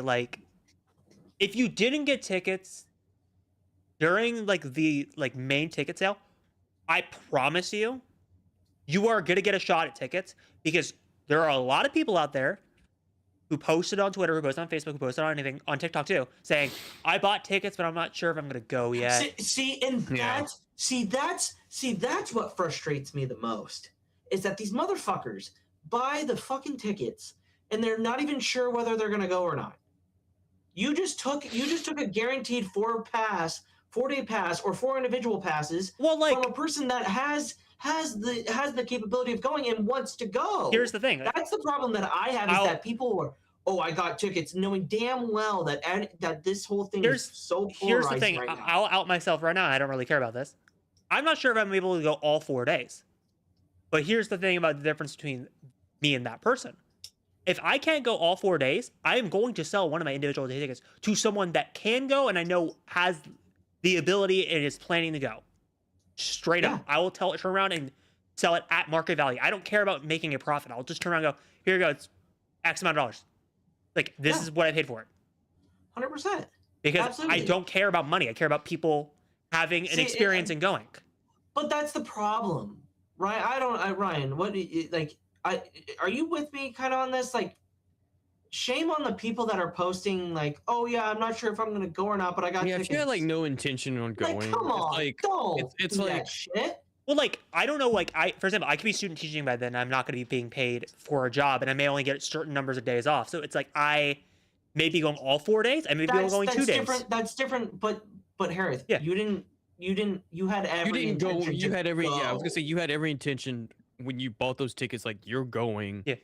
These people were like, didn't know if they were gonna go. They bought it. They still don't know if they're gonna go. Yeah. Which I'm like, at that point, just don't buy them. don't and wait for like the second wave that comes out closer. The smaller think second there's wave that going comes out to. closer. Like, I think there's gonna have be a been in second people's wave. I have been in people's DMs that were a part of the boat. They're like, I was waiting for 4 hours but didn't go. I'm like, join the There are server. a lot of people. There are a Join lot the of people server. that I There will be know, people in the server that go, I Hereth. can't go, and I'm sick. Can you post? Can you in the title of the video on when it doesn't go live anymore? Can you put like a disclaimer or something? Yeah. For that server so that we can maybe get some fans that were the unfortunate ones that weren't able to get in, that we can kind of still update on the situation as well. Yeah, no, 100%. Like, anyone that's like listening to this video, like, you guys, I don't mind you joining the server. Like, you can 100% like I've been inviting people that are like distant users of mine that I'm familiar with, and be like, that I know didn't get in, and be like, hey, I can't guarantee you a ticket, but there probably will be a person that will probably back up. There's no guarantees that something will happen. 100%, and then you connect those two within the server. I think that's a perfect idea. Yeah, and I already have been starting to do that a little bit. Yeah. All right. Well, I think that's enough of that. Let's get to talking about Maul, because this shit was fucking fire. Fire. Well, the funny thing about, I feel like I have to kind of talk about how we watched the episode, because I don't mind saying this publicly because a lot of content creators have been saying it publicly. So, like, for May the 4th, Lucasfilm decided to change how it works. So usually it drops at like midnight Pacific. Really? They did. So usually it drops at midnight Pacific in all time zones. This time they changed it to it drops at midnight per time zone. Except in North America. Except in North America. Except It in North still America. came out 12 12 a.m. Pacific time in North America. But like GMT, Australia. Oh yeah, like everybody else got it at 12 a.m. their time. Which is no different. Which is North America, you didn't. Except for North America, this is no different than what they did for the season finale of Clone Wars. Because if you remember the season finale of Clone Wars, it came out super hella early than when it was supposed to. It dropped per time zone, because I remember seeing leaked clips of Vader. No, it didn't. Yes, it did. There were clips out there of Vader in the final scene hours before. I remember Pacific. I don't know about you guys. Pacific time, it dropped at 10 o'clock. I remember watching the finale for Clone Wars. I don't remember that. I remember staying up until 2:30. Unless it was like a last minute decision that they did. So the reason why I bring that up is I watched it via VPN. Like I don't really care about saying that. It got leaked early in other countries. I was like, I can pay for a VPN for a month. I don't really care. And so I watched. Shout out to today's sponsor, NordVPN. Shout out to ExpressVPN. That's because wild. The reason why I say that is like, I didn't want to risk getting spoiled. I had nothing to do for like a couple hours, and I was like, I'm not gonna character posters. I knew it was coming. I mean, I just saw the character posters as well, but it's like we just didn't want to see. We just didn't talk about it. I just didn't want to see clips of like Vader in the finale. I already saw that on Twitter. So I said like, because I don't know if Hereth, I know you're not on it. I think Luke, you still use the Podwans account some occasionally. I assume that. Yeah, I assume that you just like retweeting my stuff occasionally. But like, I don't know if y'all seen how people do spoiler talk on Twitter. Oh, it's horrible. It is so fucking they'll do like stupid. They'll do like in all caps, Maul Shadow Lord spoilers. Then they'll do like 20 and then they do the dots. They'll do the 20 hyphens and then talk. And then they'll post an image, but they won't tag the image as not safe for You're an work, so it's not blurred. asshole. You're There were some people that are are an like, that doesn't asshole. work. Like, Well, it's first not of all, at least hard. for- at It's least not for hard to what just I- take. It's not hard to do notes, not safe for work, and then just go Maul shadow load You spoilers. can do that. I literally did that for the reaction video on Twitter. Literally did that. You know the reason why they don't do that is so that Engagement. they can get people to watch it 100%. It's engagement farming. I also thought it was very, very funny, and I will read this verbatim from the Instagram reel. Don't remember which one it was. I think it was for the second one, right? Yes, I remember on. reading this too. I saw this chat comment. I was like, this. It was hilarious. I was like, somebody goes, wow, a guy who actually gives a spoiler warning? Finally, somebody who's not a piece of shit on the internet. I give spoiler warnings. Thank you very much. I've always given spoiler warnings on reaction clips on Pod Ones since 2022. So fucking funny. Since circa 2022, I've always done spoiler warnings for Pod One clips. I will say, okay, so yes, we knew that Vader was going to be there. Thanks whoever decided to go into Lucasfilm's, like, I don't know how it got leaked on Wikipedia, but thank you for whoever did that. You are a From the fucking asshole. Disney Wiki. You are a fucking asshole, whoever did that. No, yeah, 100%. But it still didn't take away from the. But here's the thing. I don't feel like if okay, I'll say this at least being genuine. Even if I didn't see that leak poster, I would have figured out Vader's in the show. I think I clocked it in like the fourth episode. I was like, because when he was like, "My lord," the moment Merrick kneels and refers to the person in the hologram as "my lord," and you could clearly Yeah, could clearly see the Vader knee pads in the boots. Yeah. That's like a dead giveaway that it's Vader. Well, and the other thing is like going back to what Ryan was saying, my lord, there's only two people, and we know Palpatine ain't gonna fucking deal with Maul. He's already done it once. He doesn't need to do it again. He's got an enforcer. Yeah, he's gonna send him out to take him and out. Ryan was here last week when we talked about it, and this was post after we knew the leaks were a thing. But like, again, like I'm going off of like, because Nick was asking about it, like he was speculating. He's like, I don't know, I think it's gonna be a season 2 thing, and I'm like, I don't know. I feel like it's gonna be a season 1 thing, not because A, I saw the leak, but also B, I was just going off of that one scene. Well, we also confirmed that after the podcast three weeks ago. I know. I'm talking about last week's episode. Oh, okay. So Nick goes is like, I don't think he's gonna be in this finale. I go, I think he's going to be, Nick. because of that scene with Lord Vader, and 2, this is clearly where the story was going. Like it was so obvious this is where it was going. Maybe not. Am I just like really just being like? Well, like I can talk about my because again. So the reason why I wanted to bring up the whole VPN thing was Ryan and I watched it early. I didn't film my reaction because I didn't think about it, and I should have at the time, but I was just like, I'm not making content. I'm just gonna enjoy it for myself. And then Luke randomly texted me, go, "Hey yo, I want to watch the episodes.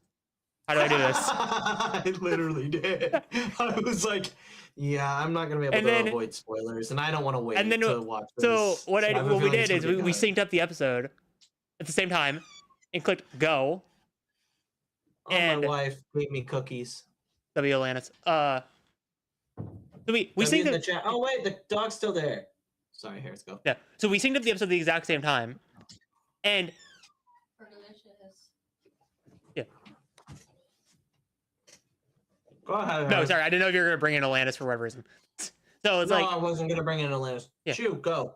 Yeah. So the reason why I bring this up is like because we were in a Discord call at the time. And Luke was already kind of like hinting at like maybe Vader's going to be in the finale. I didn't want to tip him off about it. And obviously I asked permission after the fact, after it was over. I was like, I'm going to 100% record Luke's reaction to this because I'm curious like what the fuck he's going to. And I confirmed like 15 times just for the chat's sake. I made sure Luke was comfortable. I made sure Luke was comfortable with us recording it because if Luke said, no, do not publish this, I would have deleted the file immediately and just kicked it off my computer. No, because I loved it because we needed content. It was perfect. So, if you watch the first clip, because between episodes I told him like, "Hey, I recorded your reaction to Vader at the end." I was like, and I was like, so if you watch that clip, because if anyone like in the comments, I don't think anyone has said this before publicly. I think some random YouTubers have said it before in the comment section. Luke's reactions are 100% genuine because he didn't know he was being filmed during that first clip. He didn't know. I had that like all set up on OBS. I'm like, well, I'm on my computer. I might as well just fucking do it. I cranked him up with 200%. I was like, let's go. That was wow. ND Wise Guy. Hey, Nick. Hello, how are we? So, Nick, Good. this is a perfect segue for Nick, because I think we're all the spectrum of reactions over the Vader stuff. You know, Luke is probably arguably the highest, and then I don't know what the order after that is. I know Nick is probably the lowest. I think I'm somewhere in the middle. So I'm glad that you're here, because you texted me and you were like, "Oh, I feel like a grifter." Yes. And my response to you was, "You're not a grifter, because A, you're not being disingenuous with your thought process, and B, like we've always said in the community, you don't have to like everything. And Not everything is going to hit you the same way that it did for me, or for Ryan, or for Hereth. You're allowed to have those criticisms, or just have those opinions. Like, that's allowed. So I want your thoughts, because you were just saying, Hereth, you were just saying last week that Nick was like, I don't know, it's gonna be a season 2 thing. I did think it was going to be a season 2 thing. I want to say, like, I almost called how it is he showed up. I thought he was going to show up kind of as a mimic to Maul and Devon's scene at the start of the season. Well, here's the thing. So I didn't film any content for it, like I said on the podcast, because I just didn't want to make content for the episode. However, the second he showed up, I did take my picture of how I was feeling in the moment. So my reaction does exist. This is my reaction to Vader showing up in the finale. I wasn't excited. It was just more of a, God damn it, I knew it. That was my reaction. It was not a excitement. It was just can you take a screenshot of my face? Because my face was I loved shit-eating grin. Oh, I loved it. I loved every single second of it. I did. I really did. And I don't want to jump just to the Vader stuff, because yes, it is great. But I feel like these last 2 episodes, it didn't do a lot for Maul, and I kind of agree with Nick he's saying that we didn't really learn anything truly new. Like, there's a little bits and pieces of it. But I think that was done on purpose, because they want to set the expectation of, oh, we didn't really learn more about Maul, because he's not teaching Devon anything yet. Yeah. He's going to be teaching her more things in season 2. And depending on how they do it, they can run it congruently with Vader can still be on the run from Vader and the Inquisitors, because they still will. I would prefer if they did a time jump, so that we're a little bit closer to Solo timeline, like me and Nick were saying. Yep. And Chris. Chris was texting me while he was watching it, so it was just fun to like hear his text. Oh damn, he's being real mean, and I'm just like, yes. I think great. I'm gonna go back to, not to like base an entire discussion around a podcast episode you weren't on, Luke, but like kind of go back to last week because Nick and I were discussing this about like, do we think Vader is going to show up? And I was team yes, Vader is going to show up because it's the fucking Maul show, and this has had a lot of hype moments. I said, yes, he will show up. But my argument was, like, I said it in Chris's comment, too, like, before the episode came out. Don't get me wrong, I think this is some of the best lightsaber choreography in all of animation for Star Wars. A part of me does kind of wish they would have slowed-rolled this and had Maul climb the ladder in terms of Inquisitors. Like, he deals with Morok and Crow, and then he deals with the Grand Inquisitor, then it's Vader. Like, I wish it was more of, like, a slow descent. Of like they keep getting, like, they're not winning fights, like it's just kind of a neutral draw between both of them, but Vader's just like, I'm tired of this, I'm throwing myself into the ring type of a situation, which is what happens, but like I wish it was more slow burn. And I mean, that was, I don't want to say it was the established thing, but that's what we saw in Rebels, right? Like, we saw Kanan and Ezra deal with an Inquisitor, and then it was the Grand Inquisitor, and when they dealt with the Grand Inquisitor, then it was Vader. There was a progression to the whole thing. And I mean, don't get me wrong, like, Vader's entrance was cool, and I said it to Luke, like, the choreo in these episodes were amazing. Like, the fight 100%. Choreography was fantastic. Agreed. I mean, the art's great. I just, like, we're not getting anything new about Maul. from my perspective, We're they're also not. I know we've had so many like because he had 6 movies, 2 TV shows, but it's also like we didn't get anything about Vader either. No, and that I'm fine with that. I loved that decision to not have him say a single word. I thought that was beautifully done. Hot take. And this is coming from someone that loved Vader in Obi-Wan. Yeah. This is the best use of Vader outside of the I disagree. 7 of the. I still rank Fallen Order higher. Are you kidding me? I still rank Fallen Order higher. Fallen Order, like No. I think Fallen Absolutely. Order was the most Absolutely afraid I was of Vader in any media. Absolutely not. Because not. here's why, Luke. Absolutely not. You can't do it in a movie and TV show. You can experience a Fallen Order because you're a player. That is the difference. That's why I think Fallen Order is more scary, because you are experiencing Cal and you see Vader without a health bar and you're like, I can't win this fight. What am I going to do? I get that. But the whole entrance of that first episode of the finale is insanely. It's on par with Rogue One. It's on par with Rogue One. Yeah. With Vader showing up in Rogue One in that movie, like that's, and they didn't even have him talk in the hallway scene, which is, I think, when you bring in Vader when he's not the main center of attention, right?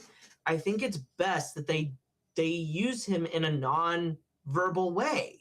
Right, but with Vader, you don't need a lot.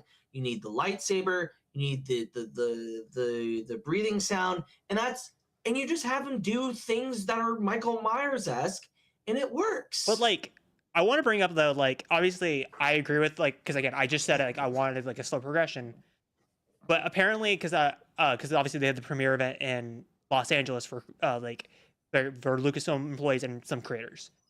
Vanessa Marshall did say during that like Q&A, she picked her death because he said like we're gonna kill you at the end of the season. How would you want to die? And she said, I want to die at the hands of Vader. Sick.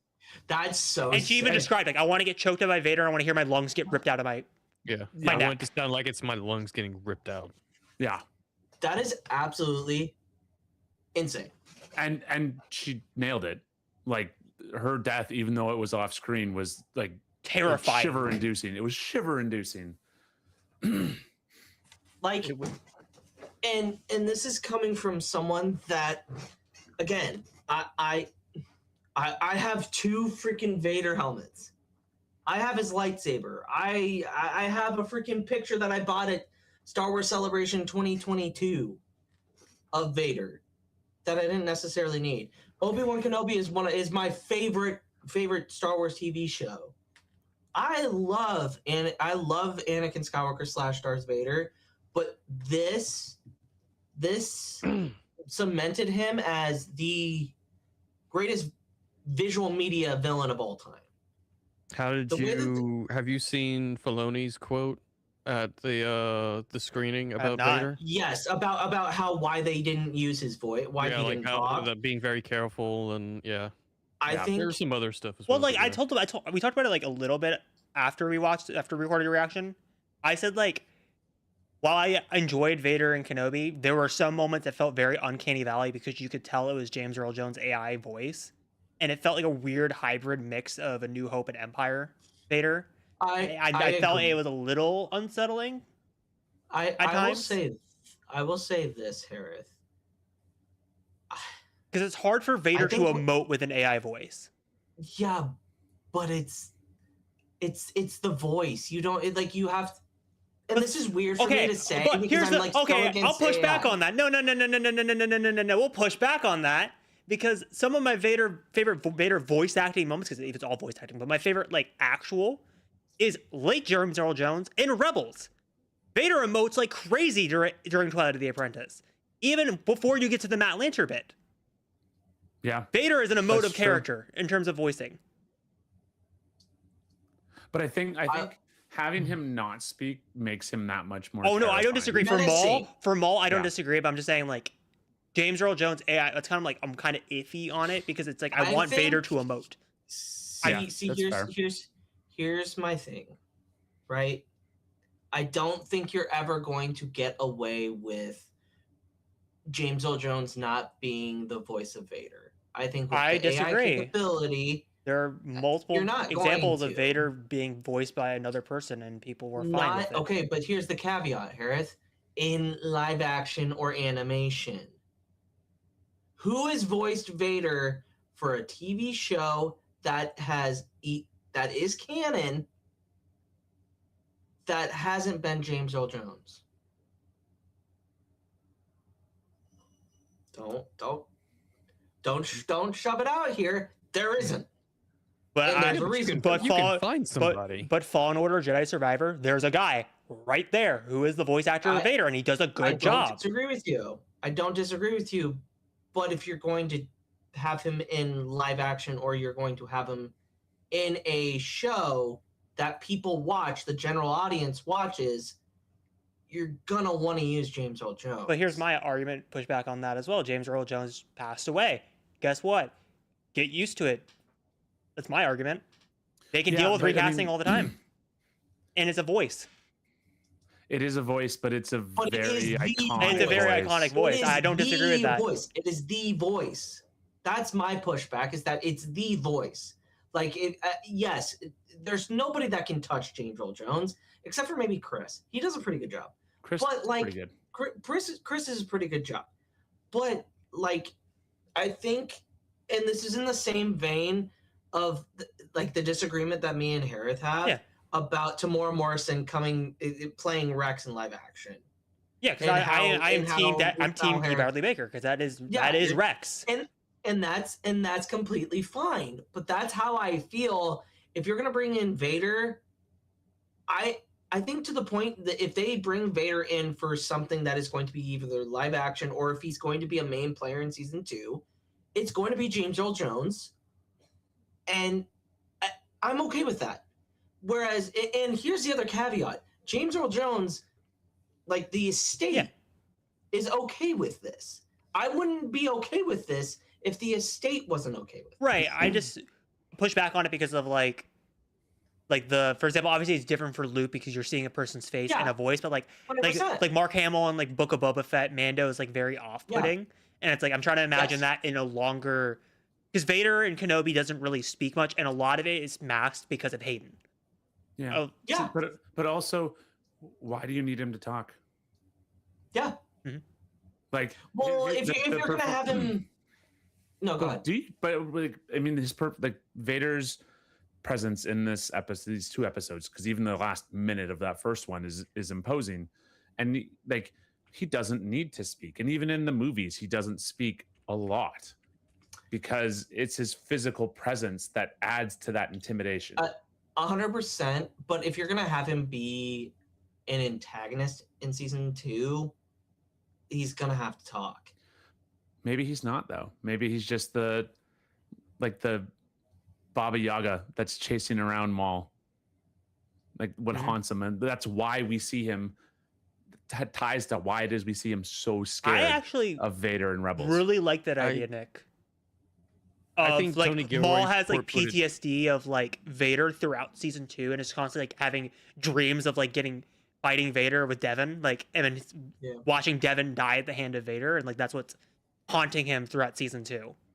Yep. And like watching like recast like die in front of him, like that kind of stuff, like is like haunting Maul. Is like kind of like his like arc to deal with, Right. and he can't let go of Devon. I was gonna say, I think I don't think they bring Vader back, and I think Tony Gilroy put it perfectly: is that Vader can be really limiting, and he doesn't have a lot to say.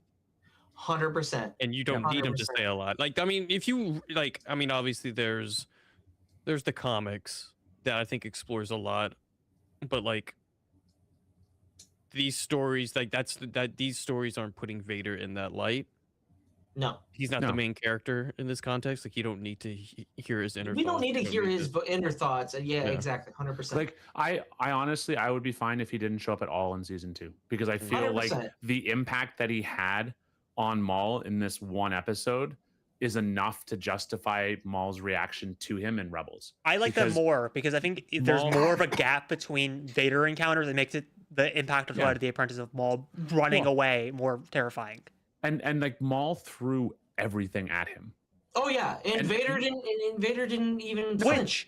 I'm surprised Vader pulled the Last Jedi. No, Luke, I'm surprised you haven't mentioned it yet. One of the things I love about the Vader and Maul fight, choreography wise, is I love how Vader. We've seen it with the Inquisitors a little bit because Vader probably told him to do this.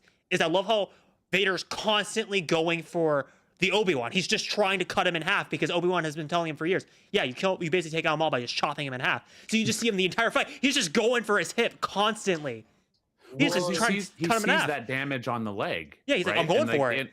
And he knows that he's got robotic legs, and he knows that, okay, leg gone, Maul gone.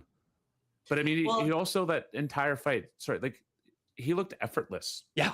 In that entire fight, like Maul and Devon and Doc even were like going full out, and he's just like, yeah, okay, this is nice. This is a good exercise for me today. To me, when Docky like cuts Vader in the arm, it's very similar to Empire Strikes Back, where he's like, I'm not trying. And then once he like, someone gets a lick and he's like, all right, fuck it, I'm done. Yeah. I'm not messing around anymore. And you can see him like turn it on, just like start going like Luke in Return of the Jedi, or like Anakin in the Naboo arc with Obi-Wan and the Bounty Hunter, where he's like, fuck, I'm just gonna slam down. I'm just gonna throw everything. I'm just gonna rage swing. There's no form to it. Well, and here's the other thing. Vader here, and I think it's the perfect analogy. He is Michael Myers. Yeah. Punching through the wall. He said it in the reaction. He said it in the reaction the first time he watched the episode. No, but I actually said it in the reaction. He did. I have proof on on this computer, Ryan. Which was recorded before your video. I didn't. So I recorded my video as soon as I watched the episode. So I did not watch your reaction to influence my opinion. No, my favorite part. I didn't clip it because it was just, there was nothing really, because the two clips I felt like summed up Luke's reaction perfectly. I didn't want to really add more to it because I didn't want to do a full YouTube video of it. Luke, at the beginning of 10 goes, is he going to speak? Is he going to talk? Is he going to talk? And then halfway through 10, he goes, if he doesn't say a word, I'm completely happy with this. Yeah, no, I go, and I'm pretty sure I called everything that happened in the finale. Did I not? I was like, all right, so I was like, we took like 15 minutes out from watching the second episode. I was like, Hereth, okay, I don't want you to confirm anything, but this is what I feel. And I was like, okay, Docky is probably a goner. Oh yeah. And Devon's gonna be really upset about it. And her and Maul are gonna escape. And I couldn't see Hereth's reaction or anything. He's just like, I don't know. I had my camera off. I had everything off just because I didn't want to give Luke. I didn't want to tip him off in any type of way. I was like, I want this to be as genuine as possible. So like when he stabbed Docky, I was like, vindication. Well, like, speaking of deaths, surprisingly, I would say in order, the ones that hit me the most was, weirdly enough, Spybots. Just how sudden it happened. Yes. Just how like it was just like 1 second he's just floating across, and then just you see the lightsaber just go straight through him. I was like, what the fuck? Like, obviously Lawson's hit me emotionally, but like Spybot just as much, just because how fast it was. Spybot was a freaking MVP of this season, in my opinion. I loved him so much. And it wouldn't surprise me at all if it came out that Dave Filoni was the voice of that. No, it's David. It's David Collins. Oh, it is David Collins? Oh, yeah, I think it is. Yeah, it's the voice of Proxy in Force Unleashed. David Collins is also the sound designer. That's so cool. Oh, that actually tracks since it's Sam Witwer's Maul, so that's fitting. But no, like I would say Spybot's death hit me the most first, and then I would say Lawson was second, and then obviously I would say Recast is 3. And then Docky didn't really hit me that much because it was so expected. Like it was so telegraphed the entire season that was going to happen. Yeah. I was just waiting for that shoe to drop, which I do want to talk about. Like one thing I really love about the way that, because it's like 2 deaths that they use this for. I love how the way they use fog on the planet or on Janix is just death. Like the entire episode, Vader comes out from death, Recast is dragged into death, Lawson runs into death. The sacrifice of like the symbolism of like just the fog surrounding Janix. It's just they're surrounded by death essentially the entire episode, and they're just narrowly avoiding it. I think the one critique I will say about this show, the matte painting towards the end of like it started becoming more noticeable for me, and it kind of took me out a little bit for some reason. I would say my other painted complaint with background this started show, sorry to to just cut you off, no, go ahead. was I think they showed way too much in the trailers. Obviously the Maul Force Unleashed moment where he like throws the lightsaber at the walker and walks past and it blows up. That was in one of the trailers, one of the main ones. Not like a TV spot afterwards. Like it was in one of the main trailers. And then also the shot of him throwing the lightsaber and like Taking out shoving all the stormtroopers stormtroopers. and then catching him and fighting an Inquisitor. Those two should not have been in the trailer. They should have just saved that for the finale. They had enough like aura moments with him on the train and in the first couple episodes to market an entire show. They didn't need to put stuff from the finale episodes into the trailers. People were already sold on the show before those like moments in the trailer. Like that's kind of my hot take. Is I think they over marketed the episode when it should have just been the first 4 episodes, like every other Star Wars show. Yeah, there were quite a few shots of the final 2 episodes. Yeah, in the which trailer. is surprising because recently Disney's everything they show series wise, it's like we're going to show you a bunch of things from like the first episode, maybe a little bit of the second, and that's about it. Usually So it's the it first was 4. interesting. It's usually the first 4 because they'll pull stuff from a little bit from 3 and 4 in their Hmm. trailers. But like, No. like I do Yeah. want to focus about like obviously we being Luke, we're very very focused because obviously we're Stop pod me. we're pod ones, but I do love the way that Docky was used in these episodes, even though his death was pretty cool. Yes. I loved how like his Maul obviously was like, okay, we're gonna use him until we have to basically get rid of him. Yeah. But I love how much like Maul was so afraid of Vader that he just had to rely on Docky to basically put his end of the fight up. Because like I love how, because I thought it was gonna be Maul and Devon taking on Vader, and then Docky with the 2 Inquisitors. I love how they flip that on its head and go, no, Maul and Docky have to work together to take on Yeah. Vader. And like, Yeah, and because then there's he so al- many and shots then of he like also, Docky and Maul talking to each other, being like, how the fuck are we basically gonna do this? Like, I love Well, and the those scenes fact- between the 2 characters. And the fact that Maul just bye. Yeah. No, Just- I love that. Yeah. That's so, because like I think a lot of shows, not Star Wars, but just shows in general, are so plot heavy, and their scripting is so relying on the plot of things to happen instead of being character focused. And I think that's where I get attached to certain shows when it's more, you can tell the writing is about the characters or like dictating how the plot goes instead of how the plot dictates how the characters go.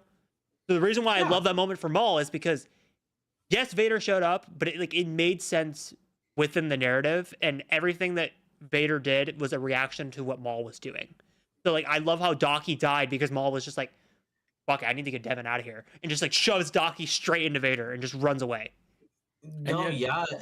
Docky still holds up for a while. Like it's not like it's instantly like he's thrown off balance and it's chop chop done. He still manages to go toe to toe solo with Vader. I mean, he doesn't get a Seer Junda or like an Obi-Wan or a Ahsoka lick on him, but he gets a good like hit on Vader. Yeah. Well, yeah. Well, do you remember me saying, "Come on, Vader," when he gets hit? I'm like, "Come on." Well, because like, he almost looked bored.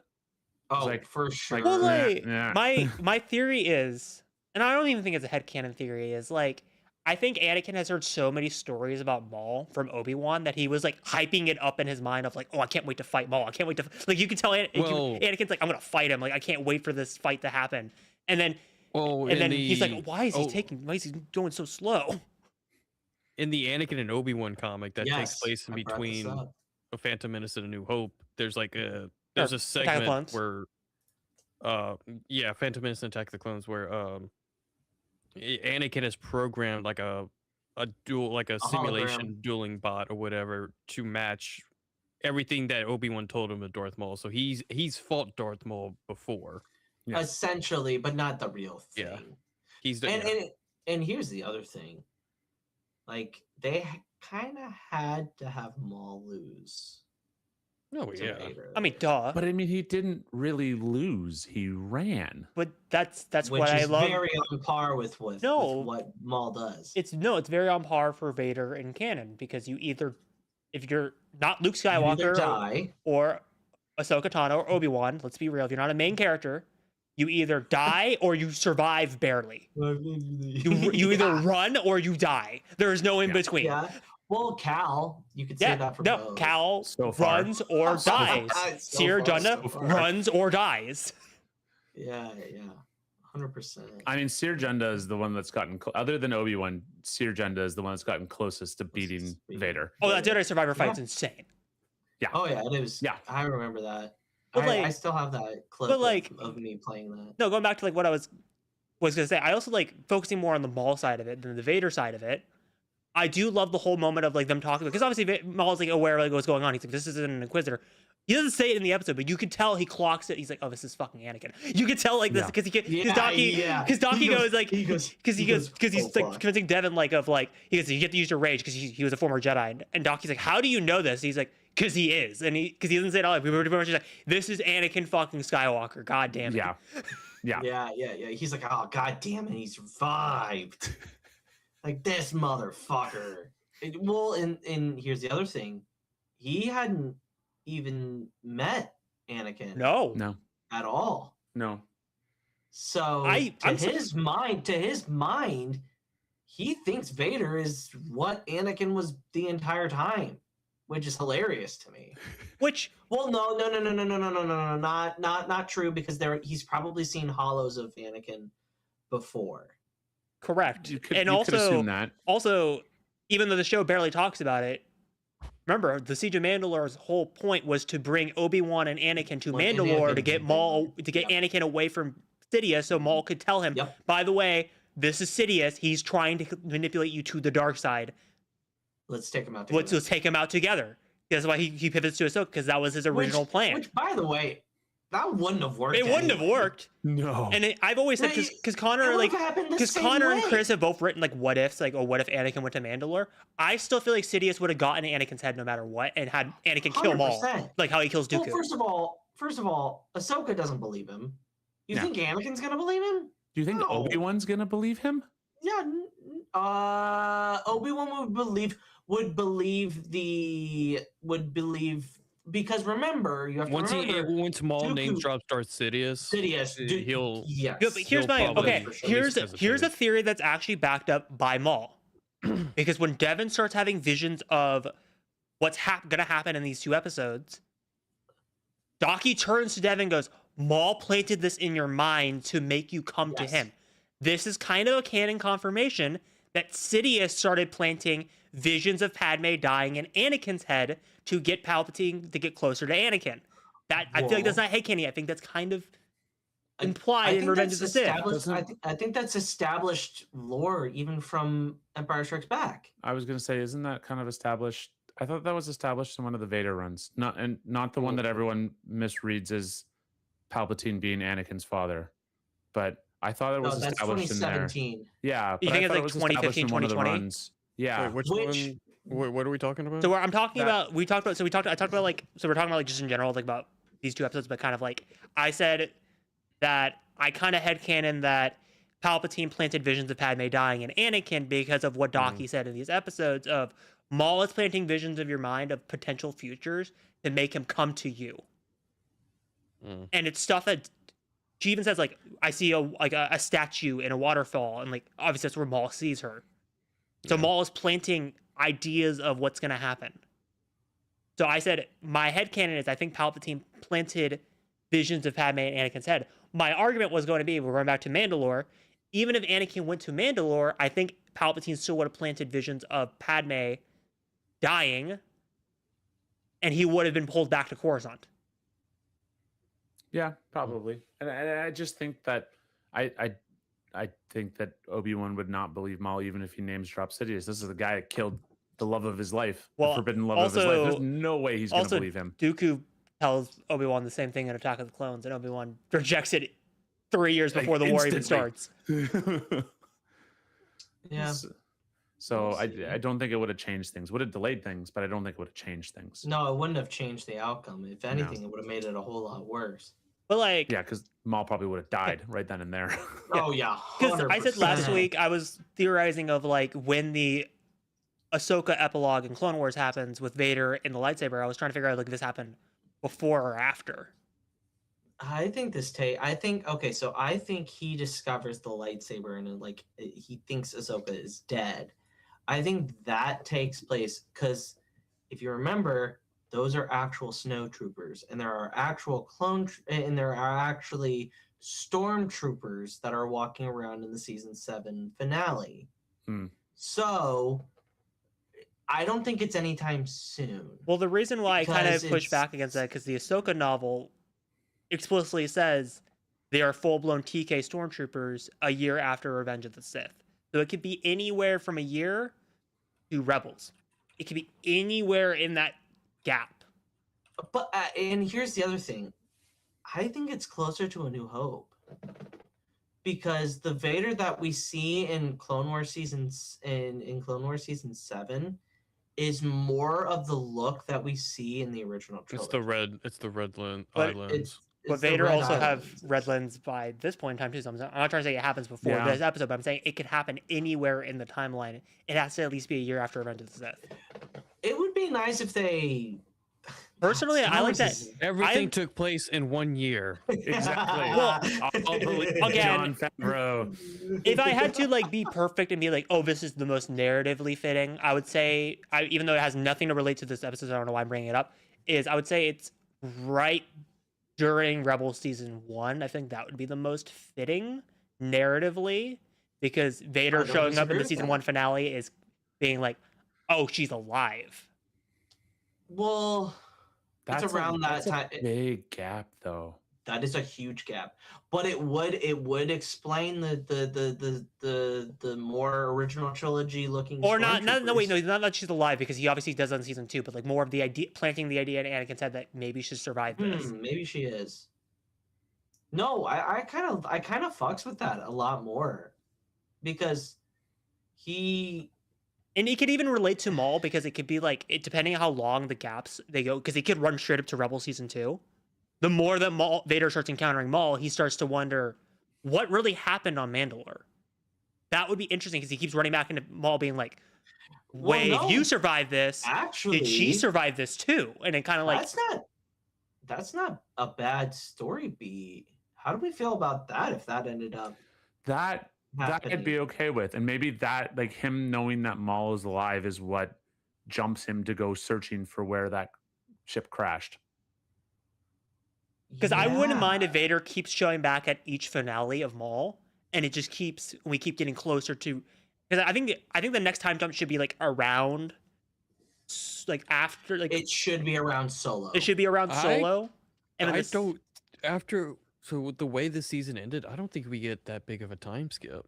You think we get like maybe 'Cause a year I think season 2 is going to focus purely on Crimson Dawn? Maul paying back Dryden Voss and Voss. overthrow the Crimson Dawn leader. And Yep. then I think that's going to be the focus on season 2. Okay, so then do we think that we are completely done with Inquisitors chasing after Maul? No, because Maul has No. the lightsaber. Remember in Solo, he has the Inquisitor lightsaber. Oh, that's You Oh, have yeah, to, you that's have to, true. you have to. He's Because remember, someone's gonna die. because here's the thing: Sam Witwer said in an interview. Remember when because this interview gets misquoted all the fucking time, and I get annoyed every single time it gets misquoted. Sam Witwer said when the Solo producers went up to him and said, "All right, here's what Maul's gonna look like. He's gonna have both. He's gonna have the Phantom Menace lightsaber." He goes, he wouldn't have that in that time frame. He goes, you have two choices.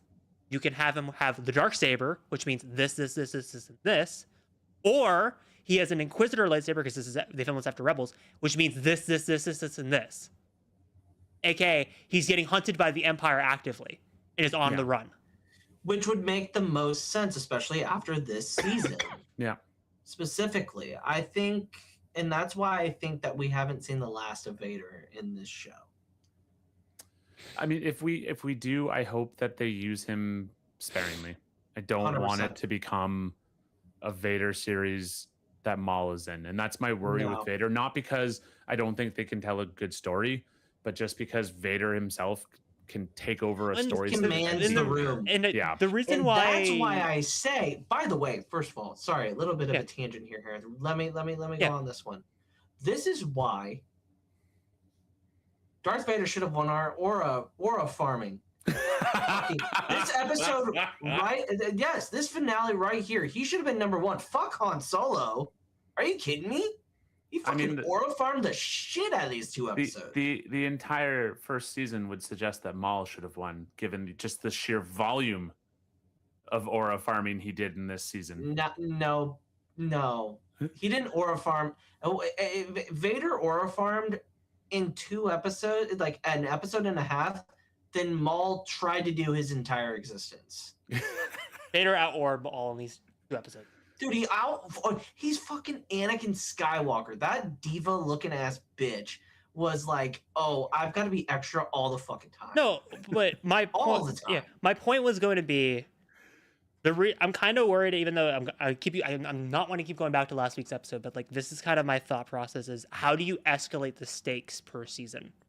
Because you just put it up like way here. How do you keep topping each season? Because I feel like Rebels had escalation perfectly because you had the Grand Inquisitor the first season, then you had Vader the second, and then you had Thrawn the third season, and then you had fucking Palpatine the 4th season. That's how you escalate naturally and build off of it, where every time there's a new villain, it's more terrifying than the previous one. I don't think you're gonna see Palpatine in this show. No, I don't. Here's why I say this. Maul is beneath him. Yes. It goes what's going on in Exegol, what's going on in the unknown regions. Thrawn when he shows up, or I would say like Vader's in between there on things that he wants, and also the Death Star. The Death Star is pretty high up there. Well, also I would say actually no, the Death Star and Exegol are pretty linked, because I think yes, 100% they are linked. Because the reason why people argument, because Chase has said this a million times, but it's also just obvious if you watch the movies. That was Palpatine's end goal this entire time, was to get Death Star style planets in Star Destroyers. The Death Star was just a step to get there. Yeah. That was planned since Attack of the Clones. It's like any technology iteration. It shrinks. Yeah. So Palpatine had this mapped out like 50 years ago. Yeah. He was playing chess when everyone else was playing tic-tac-toe. But I don't disagree with your argument, Luke, of like, because even Clone Wars supports this when Palpatine invites Savage and Maul. He literally says it out loud to him, like you're not a Sith, you're beneath me, basically. I don't care about you. Yeah, he just basically gets forced into, he's becoming more of a pain in the ass. Obviously, the comic is great. Don't get me wrong. I love Son of Dathomir. But people forget, because they haven't read Son of Dathomir, because most Clone Wars watchers don't read books and comics. They just watch the show. Sorry, not calling them out. I'm just saying it's just general audiences. But the reason why Palpatine goes to Maul and tortures Maul and captures him, he doesn't care about Maul. His whole plan is to get Mother Talzin out in the open so he can have her get executed. Because Palpatine, he says it in the comic to Dooku, Mother Talzin is the only person in the galaxy that can match me in power. We have to take her out immediately. She's the number 1 threat according to Palpatine at this point in time in the Clone Wars. So even then, because I know some people will argue, well, why did Palpatine go after Maul in season 5? It's in a comic, guys. Annoyance. He's an annoyance to him. He was an annoyance. He was playing with his toys. Yeah. Like Palpatine was smart enough to know, if I continue to allow him to be an annoyance, he'll become a bigger annoyance. So then he went over and played with his toys, and that was it. Because again, similar to Vader in this episode with Maul, Palps barely tries with Savage and with Maul, and dispatches them like they're younglings. Yeah. Ryan, can you pull up that tweet that I just sent you? Another one? I just put in the group chat? Yes. And also, to Obi-Shan's question in the chat, they clearly went to the wrong planet and vaporized. That's Hold on, the only logical answer. There's another tweet that shows even more. I'm curious about... Crow obviously runs away, but I feel like Morak's probably going to appear again in season 2. But I want to talk about the misleading thing here. Oh, we can go first to that, and then we'll... Okay. So, as we kind of hinted at, Dave had done the Q&A with the finale or whatever. Yep.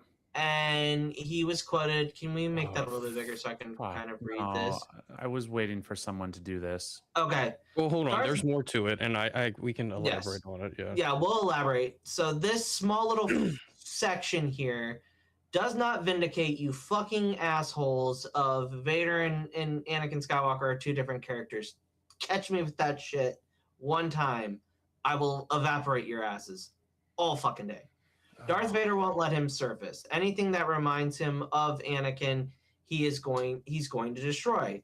When he sees a Jedi, he's going to destroy the Jedi because the Jedi would remind him unconsciously or consciously that he betrayed all of his friends and everything he knew and the life he grew up with for nothing. That end of the quote literally says he's Anakin, and he's feeling Yes. regret. So Yes. here's the full thing. I was gonna say, Thank like, you. there's Context. way more to that quote. Yes. Yeah, And he so- does a really good job of articulating like that. Go ahead, Ryan. We can just, I guess, read the whole quote. The key to Vader for me is that he's not Anakin. He doesn't recognize that. He can't. Anything that reminds him of Anakin, he's going to destroy. So when he sees a Jedi, he's going to destroy the Jedi because the Jedi would remind him unconsciously or consciously that he betrayed all of his friends and everything he knew, the life he grew up with. For what? For nothing. He lost everything. He made a bad trade. He was lied to. He was deceived. He can't accept that truth. So he's even farther down the path than Maul. Maul is struggling to let go of hate, but Anakin got consumed by it. If he were to face what he did, it would destroy him more. I find a lot of pity for him because of what he did and the depth of his treachery, and that's Darth Vader. Anakin's trapped in there somewhere, and Darth Vader won't let him surface. And so to me, the key is not to actually give him a character. He's devoid of it because he doesn't care. Darth Vader does not care. He does not have compassion. He does not see you. He sees that thing he wants to destroy, and he will do that. It's like the same feeling you got in Rogue One when he comes down the hallway. He doesn't talk to those guys. He's going to destroy them. He has one mission, and all of his remorse and all of his anger and all of his hate and his every swing that he does, that's how it's resolved. Thank you. It's amazing how And- there's, And also, actual context. I would say I agree with this quote, but I also disagree at the same time. I feel like the most interesting Vader stories are the ones where he has to confront his past. I think that's And when he can never Anakin is get at his pa- most interesting. And he can never go past it. Mhm. Look No. at what and the way he says that first part of the quote, right? That first kind of little paragraph. Taken, and this is probably what Dave had kind of put in Deborah Chow's head for that final episode of Obi-Wan. When that mask is cut, he literally says Anakin is dead. Yeah. Like, in the way that Dave sees that character is kind of how I see it. Anakin is still there. It's just like the Two-Face. It's He's just I don't know. not I alive. disagree. I He's- disagree. I disagree even with that. I think Anakin is there as fully as that's Anakin Skywalker. Anakin is fooling himself. He's fooling himself. Yes. He There- wants justification for all He of his doesn't have actions. schizophrenic. Yeah. He's not schizophrenic. He does not he doesn't have multiple personality disorder. He's not the fucking Green Goblin like some people will say on the internet. Nah, yeah, he's not the Green. He's- He's he- very conscious of what he's He doing. he is He- fully there.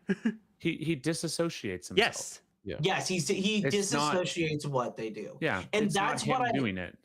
And that's what I hate about some of the fandom is that they're like, oh well,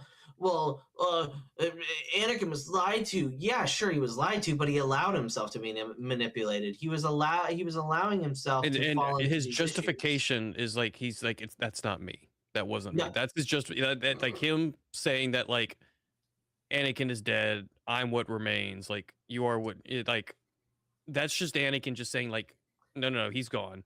And here's Anakin didn't do all this. here's my hot take. Obviously, like I agree with the quote of like Maul is like way beyond or like before Anakin of like he didn't go as far. But like every Sith Lord that has been shown in Star Wars has that type of personality. Dooku Well- has it in like in the Clone Wars era and Dark Disciple. He's very much like I am Dark Tyrannus. I am not Dooku of the Jedi Order. He has said that multiple times. Kylo Ren is very much that, even though he's not a Sith, he has said he does the similar shit because he obviously models himself after Anakin. Like every Sith in canon has done this to some extent. They all Well, have it's- personas and personalities. It's what George Lucas said, and I think Ryan and Nick, correct me if I'm wrong. When he was coming up, when they were doing Revenge of the Sith, he was quoted as saying, "Anakin is just the manifestation of Maul's anger and aggression, Dooku's manipulation and in his smarts and the way he thinks, and then the final one is Grievous's body." like becoming more Yes. machine than man. Those are the three characteristics of Darth Vader. Are those three? George took, like, he created these characters to mirror or rhyme Anakin Skywalker. Yeah. And that's literally those three characters. He's the more machine than man for Grievous. The scheming that Vader does is very much like Dooku, and the rage and the not being able to forgive or to move past some things is Maul. Yeah, I think that's fair. And I think, like, to the other thing is, like, if you look at any Sith Lord, with the exception of, or any Sith, let's say, with I the would even say exception any of- dark side user. Yeah, with the exception of, let's say, I'm going to say one, maybe two. They're all ashamed of what they've been duped by, or they all are ashamed that they've been 100%. tricked, lied to, deceived, whatever that brought them down this path. And about the only two that aren't are Palpatine and, in my opinion, Chimera. Yeah. Yep. 100%. Because I was thinking, I'm even thinking of more examples. Obviously, I brought up Dark Disciple, like Quinlan Voss, when he like works with Dooku temporarily, has that like regret, but like also deception aspect of like trying to disassociate himself from Quinlan Voss. When he goes full dark side after thinking Ventress is dead. Yeah. Yep. And then the other one I was going to use as another example I just thought of is Trilla in Fallen Order. Once she gets captured by Fortress Inquisitorius and is quote unquote led to believe that Seer has abandoned her, which she did, but obviously they exaggerated to make her turn fully. Yeah. Trilla goes fully into Second Sister and is no longer Trilla and disassociates herself from that. And it isn't until Cal unmasks her and Vader kills her that she kind of realizes who she formerly was. Question. Yes.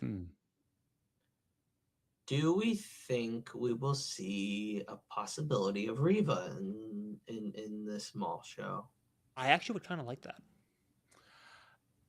What are the possibilities? That would have to, again, be a fairly decent time jump, right? Given where this because this is 1 year after Revenge of the Sith, so she's still a child. She's still a child at this point. Who is in Inquisitors? I'm trying to think of interesting Inquisitors that could pop up in this season. mean, Barriss I is already wouldn't- gone. There's no possibility of that. Why not? We don't know how long there was of a gap between Barriss's episodes. That is true.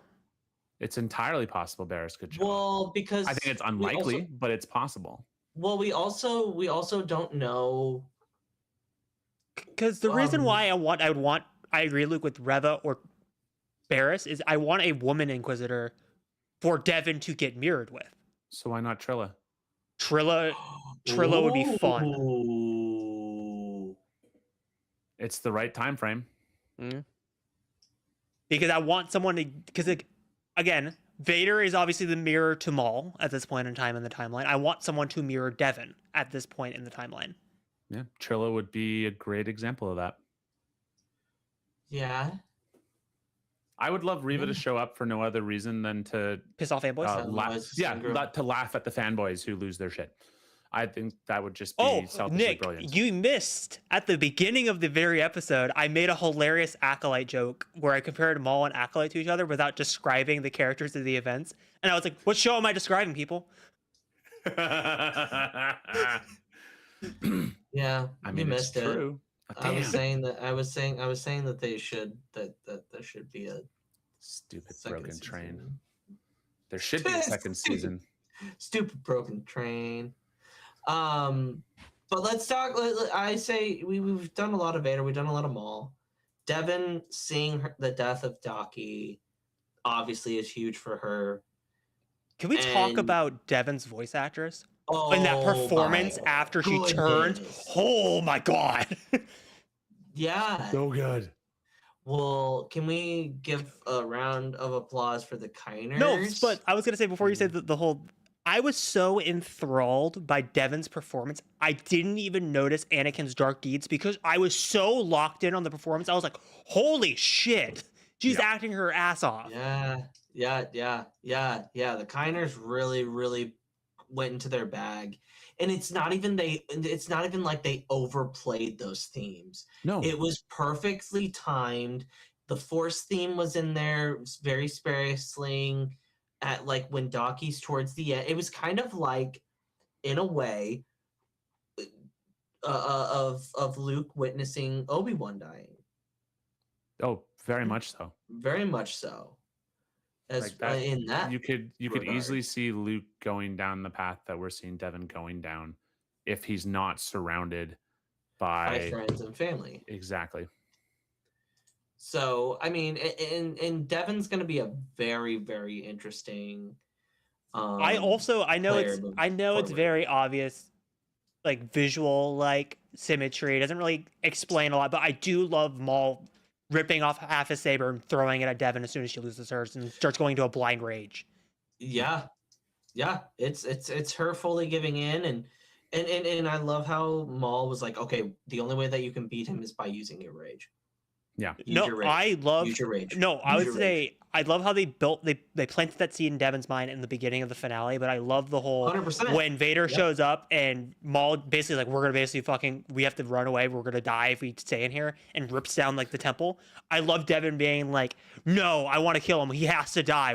I have to get revenge. Like that was like that. Yes. I've always said, obviously, I will still say this is the best Darkseid content in canon Star Wars is Dark Disciple, because I think it's the best explanation for how the dark side is like a drug and how addicting it can get and how you could fall fast it really quickly. This is a really close second. And I would say the Acolyte's third. I'd say Acolyte and this are like very close for different reasons.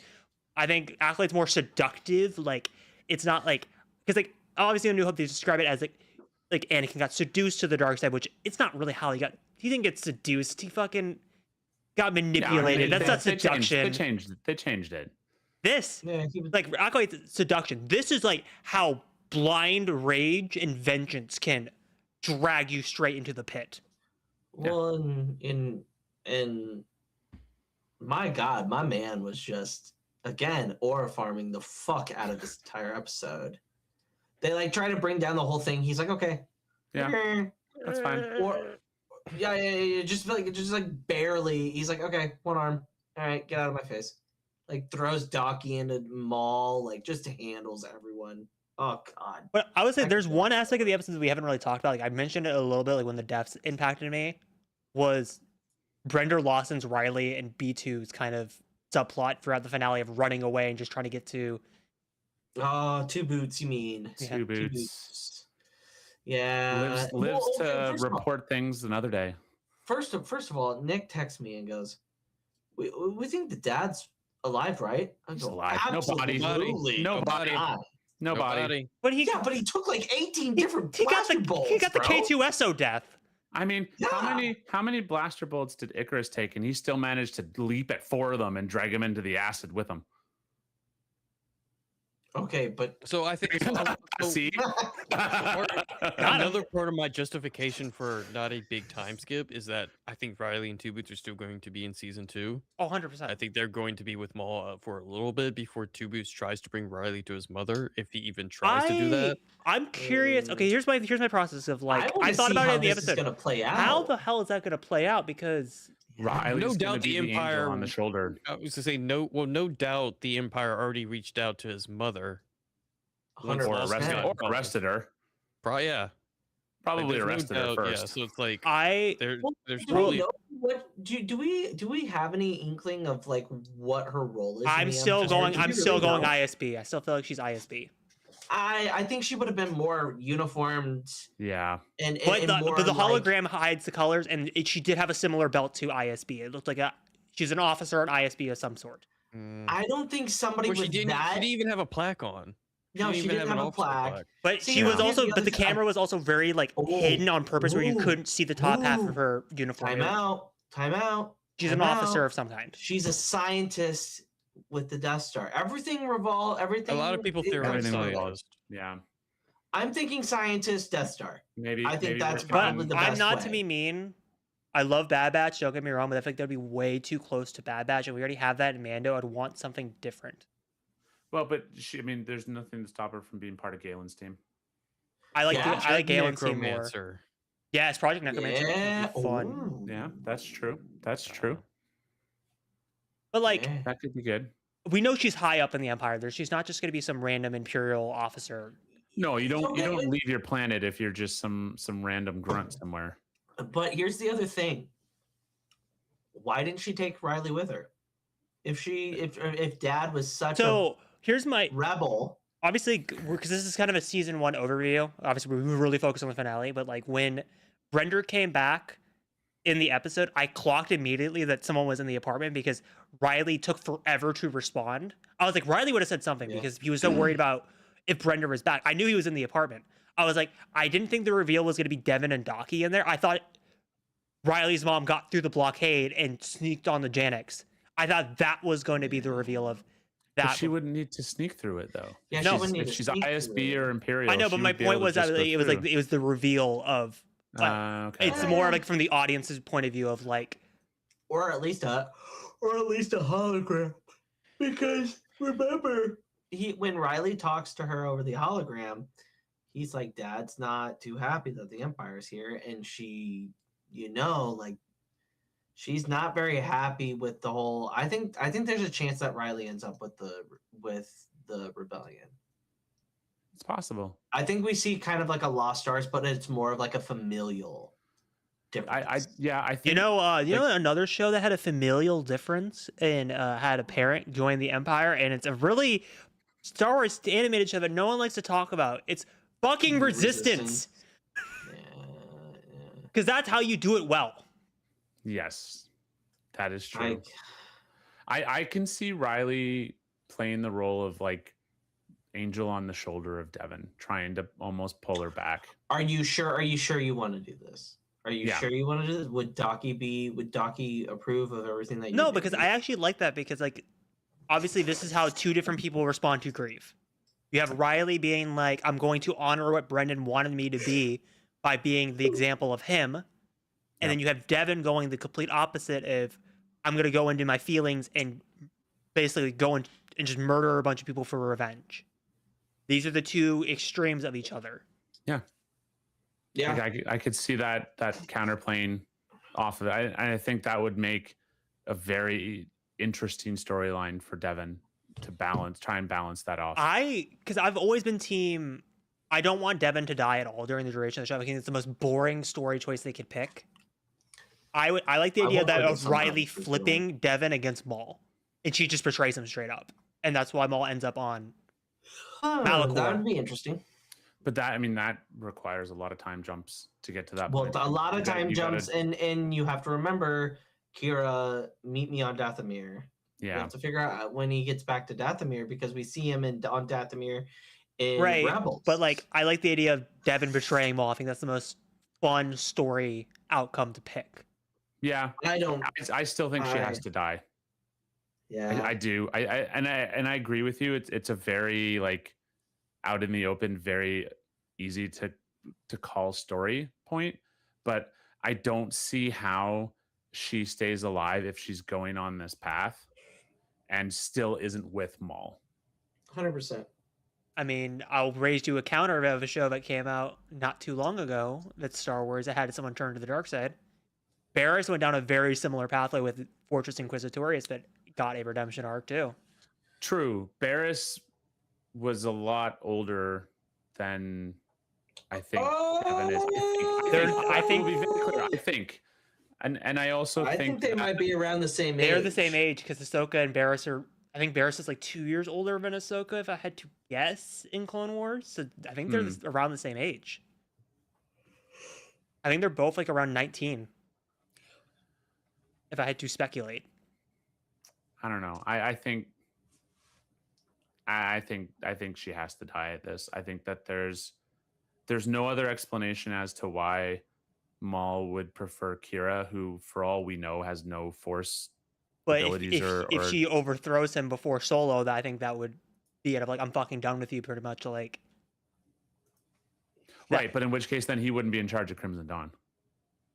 I could see Maul being like, fine, fuck you. I'll just go full into Crimson Dawn and try to rule the criminal underworld, not take on the Empire anymore. Yeah, I mean maybe. I Until another one shows up. but that AKA Ezra. also then would I mean, if he's decided by Solo he's not going to take on the Empire anymore, then why by Rebels is he decided he wants Ezra to help him take out Because Sidious to take Kira on Because Maul? Ezra. because Kira also betrays him and takes over Crimson Dawn. Yeah. Because how does Kira end up as the head of Crimson Dawn by War of the Bounty Hunters? Well, because Maul's dead by that point. But why is Maul? Yeah. Why is Maul random old man on Malachor and does not care about anything about the criminal underworld during Rebels season 3? Because he's got other things to worry about. enjoy, He's right? focused on his boulder that is Darth Sidious's death and shoving it up the hill one more time. Yep. But like the reason why I bring that up because like obviously it's funny that you were going on about like he has to die, he sure has to die. When I'm the same way about Cal Kestis in the Jedi games, I'm team he has to die. There's no way around it. I agree with you. I think he has to die. I think so too. But There's too many. There's too many. Devon, I think there's a lot more Jedi. things to play with Devon. Well, and it's also the other thing with. I think Reva's story isn't over. I want to don't- see her survive. okay. There's the opposite coin. Of Here's that. the thing with Reva. I've said this for the longest time. I know we're going like way like in 50,000 different directions with this discussion, but like I am team Reva should show up in Jedi 3. I want Quinlan and Reva to be in that story because the path that Cal went down is very similar to the path that Reva and Quinlan went down in their respective falls to the dark side. So I think narratively it would be a really cool story for Quinlan and Reva to help Cal get past it. And it'll be after the events of Obi-Wan Kenobi, of course. Correct. And I think that makes sense to have Tanalorr be the end point of the path because they know that it's a place that is extremely difficult to get to.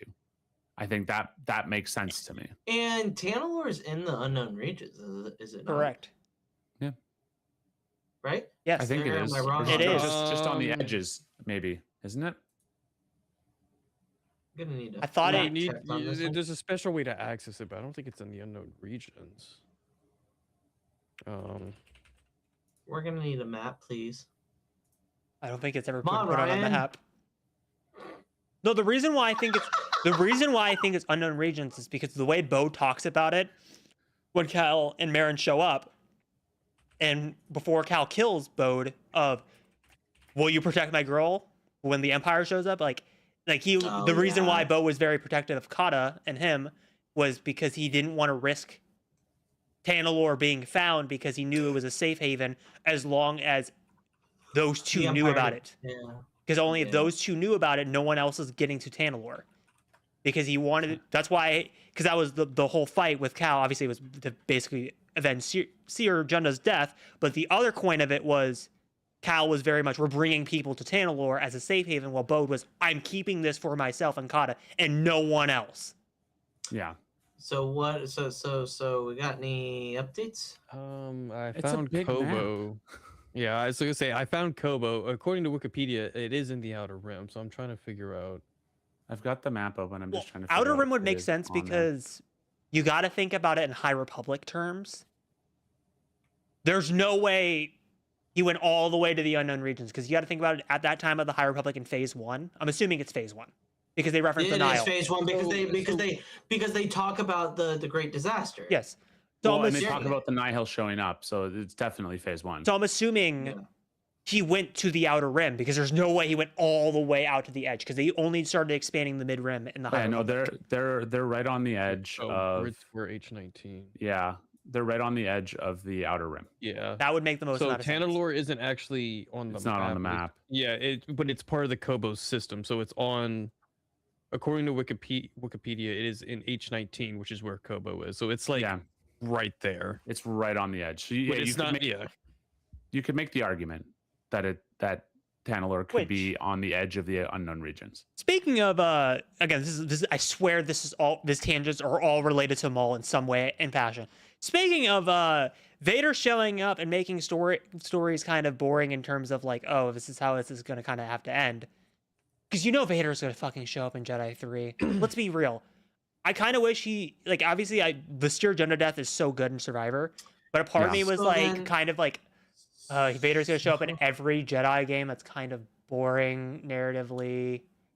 I get it, but it's like, really, guys? It's very fucking effective. It's very fucking effective. But I think it makes sense because by the time even of Survivor, like Cal has become enough of a thorn in the side that he's got wanted screens on Coruscant for his arrest. And I still headcanon, and I think this is confirmed in timelines. I think Jedi Survivor, like that final, like when Vader shows up on, like, I don't know why I'm forgetting, on Jeddah.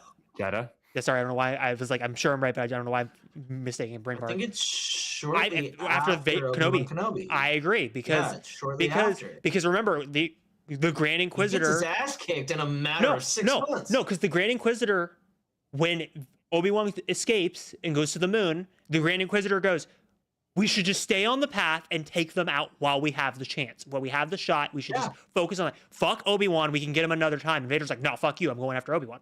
So it makes sense that after Obi-Wan just kicked his ass, that his first reaction is, I'm going to just prove it wrong to the Grand Inquisitor. I'm going straight after them. I'm going to wipe them out from the inside. Yep. No, I think that is confirmed as well. Is it not? So I wouldn't be surprised as soon as he got his master repair and he went in a back tank, he's like, I'm going straight after them. Like off rip. Because he would know exactly where they were. Yeah, because Bo just told him. Yeah. Oh, Jeddah. Oh, sweet. But I guess that was the relation because I was connecting it back to Vader. That was the whole, and then obviously dark sides and that kind of stuff. I swear this was all connected in some fashion. Well, we're like that scene in Always Sunny in Philadelphia, or Charlie with like all of the strings and the conspiracy. I swear they're all connected. Yeah. That was fun. That was a fun little Maul moment. Where would you, obviously not gonna go into a whole tier list, where would you rank it like in terms of animated projects? Like not like you think like, it's like right here, but like in terms of like it's like close to this. Interesting. I'm not saying your entire rankings. It doesn't surpass Rebels for me. Mm-hmm. Rebels for me is still number one. I'd say it's close to Rebels season 2.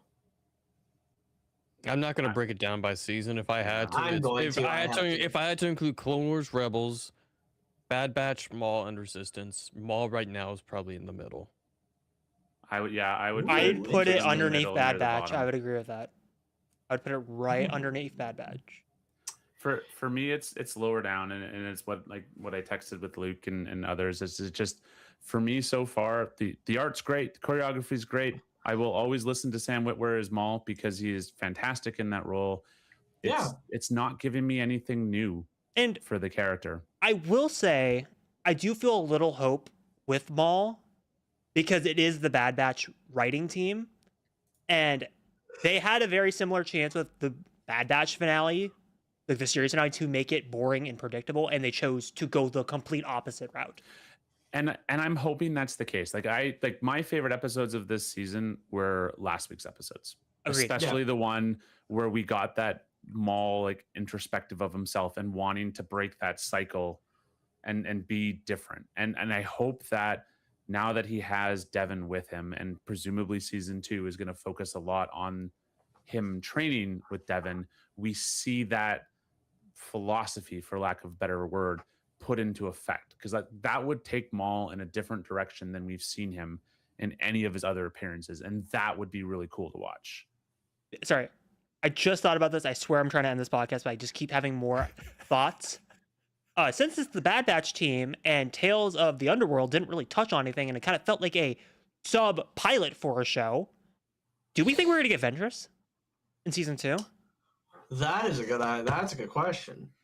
Because it basically felt like a soft sub launch of another show. It didn't feel like a 3 individual stories. I don't think so. You have to pay off that 2 episodes. Bad Batch. We have that? Do we have that They did say that more answers were coming in future projects. They were never specific as to what those projects were. So Ventress gets reanimated. Mm-hmm. Where is that reanimation at?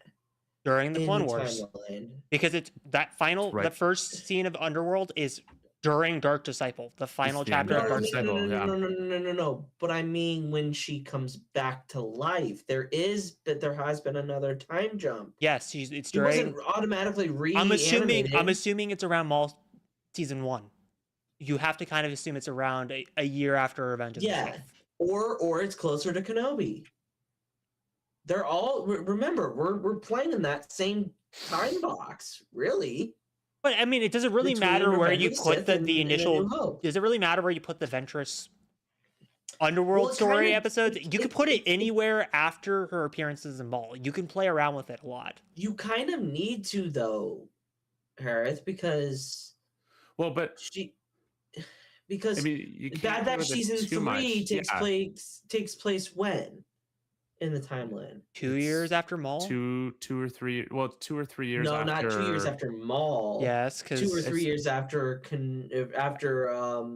end of Clone Wars. Yeah, like after Order 66. Like I think it's definitely not closer to Kenobi. It's definitely no, because the reason why I say 2 years after Maul is the book Sanctuary. Because there's a year gap between season 2 and season 3. Because we know season 1 ends a year after Revenge of the Sith. That's right. So Bad Batch season 1 near the end kind of starts paralleling with Maul a little bit. And then there's a year gap between season 2 and season 3, because season 2 is pretty like immediately after. I think maybe like there's 6 months in between. There's not much. It's like the time gap in Rebels season 2 and 3. Yes, there's a time gap, but it's like nothing. It's nothing. It's mutual. It's like some stuff happens, not a lot. Season 3, there's a year between those two stories, because there's a whole book about what happened in that year. I haven't read it. Again, I own it. I have not read it. Maybe I'll read it one day. You should read it. It's pretty good. It's pretty good. Okay. It's pretty good. But the reason why I say that is the Ventress episode in Bad Batch is at least 2 years after Maul. So, but the Tales of the Underworld stuff doesn't really matter where you throw it. It could be before or after. It doesn't really fucking matter in the scheme of. It just needs to be after. Maul, it just needs to be after the Bad Batch stuff. Hell, it can even be before. It doesn't really matter where Ventress Well, shows she up. needs to be resurrected before. But she it shows up happens. in But it happens. Bad Batch season But it happens 3. in 19 BBY. So like I said, it doesn't matter where you throw Ventress and Maul. So you mean the other 2 episodes? Is what Yes, you're talking it about, doesn't right? matter where. I'm talking about anything after her resurrection does not matter. In terms of, you could throw it anywhere, in her appearance, and you can make it make sense narratively. I mean, I can see the benefits of it. I hope they don't. The reason why is I just want more mirrors to Devon. I want to throw as many mirrors to Devon as humanly fucking possible. Yeah, all of them. I don't want season 2 of this show. You want me cameos to use it? Well, I don't want it to become like Mando season 2, or it was like cameo. Obviously, the ones we throw out, you pick one of them. You either pick Trilla, you pick Ventress. You pick one of those two for very different reasons. Reva. And the reason why I brought up Ventress is because the person who brought back Ventress wrote your favorite episodes of Maul. Jennifer Corbett wrote those 2 episodes, and she was the one that wanted to bring back Ventress. So that's why I'm like, if Jennifer Corbett's going to be like, I want Ventress, it would be the person that brought her back to begin with. I don't think she'll do it for the sake of doing it. I get where you're coming from, and I can see that being an effective mirror. Yeah. I think that almost feels like you're doing it now just for the sake of going, hey, look, here's Ventress. No, but like I do think there's some narrative there, because of like, same as Maul, like here's another person who got manipulated by Dooku in Sidious. Obviously, she didn't really have much encounters with Sidious. It was more Dooku, but it's still, hey, look, here's a pawn of Dooku. Here's a pawn of Sidious. But I mean, the last time these 2 saw each other, they tried to kill each other. Well, and they're also Dathomirian. Yeah, there are so many. There are links to these. I think there's a link story-wise you can make it work. They tried to kill each other the last time they saw each other. I can't see that being a warm welcome situation. Here's how I would do it. Sorry, I know we keep going extending this podcast. It would be an episode of Maul where Maul sends Devon to do something, kind of like the similar episodes in Rebels where Hera is doing stuff for Fulcrum. Obviously, it's not as important. It's just Maul's like, hey, can you go do this something for me for Crimson Dawn? Well, and she runs into Ventress. Yeah, and Ventress basically goes, because Ventress is the bounty hunter during this time. Hey, the Maul guy, he's manipulating you just like my old master did. Maybe you shouldn't do that. Yeah, just like he was. And then doesn't she get her lightsaber back? Yeah, she has the lightsaber from Dark Disciple. She has the... Well, no, she has a different one because Maul has the other half of it. Because Maul has the other half, yeah. No, that's... Oh my god, I just found a way, just a narrative way to connect this as well. What if Maul gives her the Ventress half of the lightsaber and goes builds the other half a new one? So when she encounters Ventress, she's like, "You have my fucking lightsaber. Where did you get that?" Huh. Good. And that explains where he gets the Inquisitor. And that's how she clocks that Lightsaber she's with from. Maul. See, Interesting. I'm not just pulling this out of my ass just for the sake. I thought about this a little bit more before I said it. I'm like, Well- I swear this all connects. Well, with that, that's gonna be it for this episode of the Pod Ones. Next Tuesday, rather, because our good friend Ryan is gonna be representing himself and the Pod Ones. Thanks, I don't Ryan. think Nick knows that. I was gonna say Nick. I don't think Nick. I don't knows think Nick this. knows this. Nick, you don't know this? No, what? Ryan? I'm going to be in LA next Thursday for the Mandalorian and Grogu. Oh, look at you. premiere. That's Yes. awesome. Yep. So, we will be doing our Mando Grogu kind of predictions. In the final episode of our on- Mando rewatch. Yes. There will not be a podcast episode the week of Mando and Grogu leading up to it.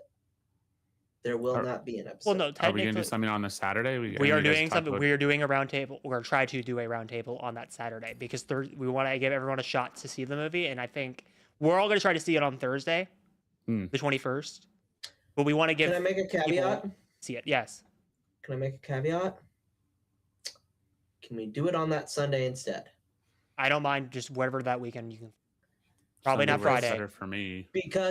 Because Monday is Memorial Day, and I'm pretty sure a lot of the Hmm. people are going to be Uh-huh. off, and I think we could probably get more people to do it then. Nick, you said that works for you.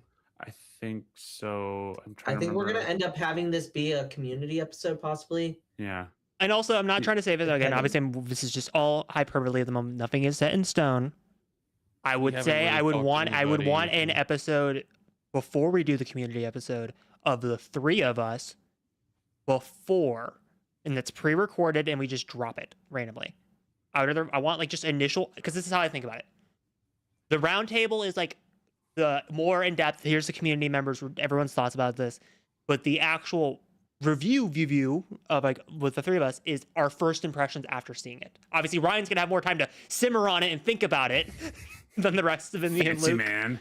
But You it'll son be, of a but it'll bitch. be Luke. It can even just be Luke and I. Like it will just be our first impressions after like we just came out of the here's theater. here, and we'll come up more of this when we go offline. But it's gonna be me, Ryan, Hereth, Nick. You're welcome if you want to. If you're able to make it work on that Tuesday Yeah, night. don't confirm anyone yet before the episode starts. Yeah. We'll see who all wants to join us for that episode. But Nick, where can the good people follow you on the social medias? The good people can find me on TikTok. Time is freeing up again, so I'm going to start making some content again. I might subject myself to some trauma and go through the High Republic again. But that's where you can find me. Interesting. We gotta eventually get Hereth on that train. And Ryan on the train, because I don't think you've read all of that. I have all of Phase 3. I just have not read it. No. I even have the Acolyte tie-in books after the High Republic. That book stack right there, Ryan. It haunts me every week. It hasn't moved a lot. Oh, You can't see Yeah, it it because hasn't moved a my lot. cutoff is the Yeah, sequel era. you need to I need get to to catch the up. final. You need to get to phase I'm 3. listening to the Legends. I'm specific- listening to Legends books right now. So but we need to Stop have a listening to conversation. stuff that doesn't matter. And I'm doing join us. It Heirs kind the of Empire it kind of trilogy. It's matters. for It kind of Ahsoka. matters. it's for Ahsoka. But I just we want have- to see That these doesn't- similarities. that we know of. We that's all speculation. It's all speculation, but I want to see similarities when when season 2 comes out. So I wanted to listen to the audiobooks for the first time, and Mark Thompson does a fantastic job. It's true. He does, which is why you should listen to the High Republic books because Mark I've Thompson done does some of them. that's what I've done for some of them. Yeah, I exclusively do audiobooks because I love Mark Thompson and I love the music and I love the lightsabers and I love I'm just an Yeah, sorry, I had to turn around and take a guy. picture of my bookshelf because it's out of frame. Bigger than it looks. Yeah, it's pretty big, pretty big. Way to stun on us there, buddy boy. Hereth, where can the good Yes. Where can the good people follow me on the social medias? I guess they can find me over at Hereth Productions. My stories of me bitching about celebration tickets, even though I confirmed I did get those 4 days individually. And of course, you can find me over here at the Pod Ones Podcast. Ryan, where can the good people follow you on the social medias? I didn't type it correctly down here, but it can be at RyanPW_ over on Twitter and TikTok. And on Tuesday, I might just have our Mando and Grogu quiz ready. Hopefully, because that's going to be the only time we're going to be able to do it, and I'll have time to edit it before the movie comes out. So we'll see if that actually happens. Obviously, I'll talk about it off air. I still want to do the idea I said in VC a couple days ago. I think it's the funniest fucking thing I came up with in a while. You're going to have to remind me. I'll tell you off It's air. been a long 2 days. Yeah, it has been a long 2 days for you guys. Not for me. You can follow me at Jedi Master Eggs on all social medias. You can follow the Pod Ones on all social medias as well. We will see you guys next Tuesday for our Mando and Grogu predictions episode, and to talk about the season 3 finale to lead into Mando and Grogu. We will see you guys next week. May the Force be with you always.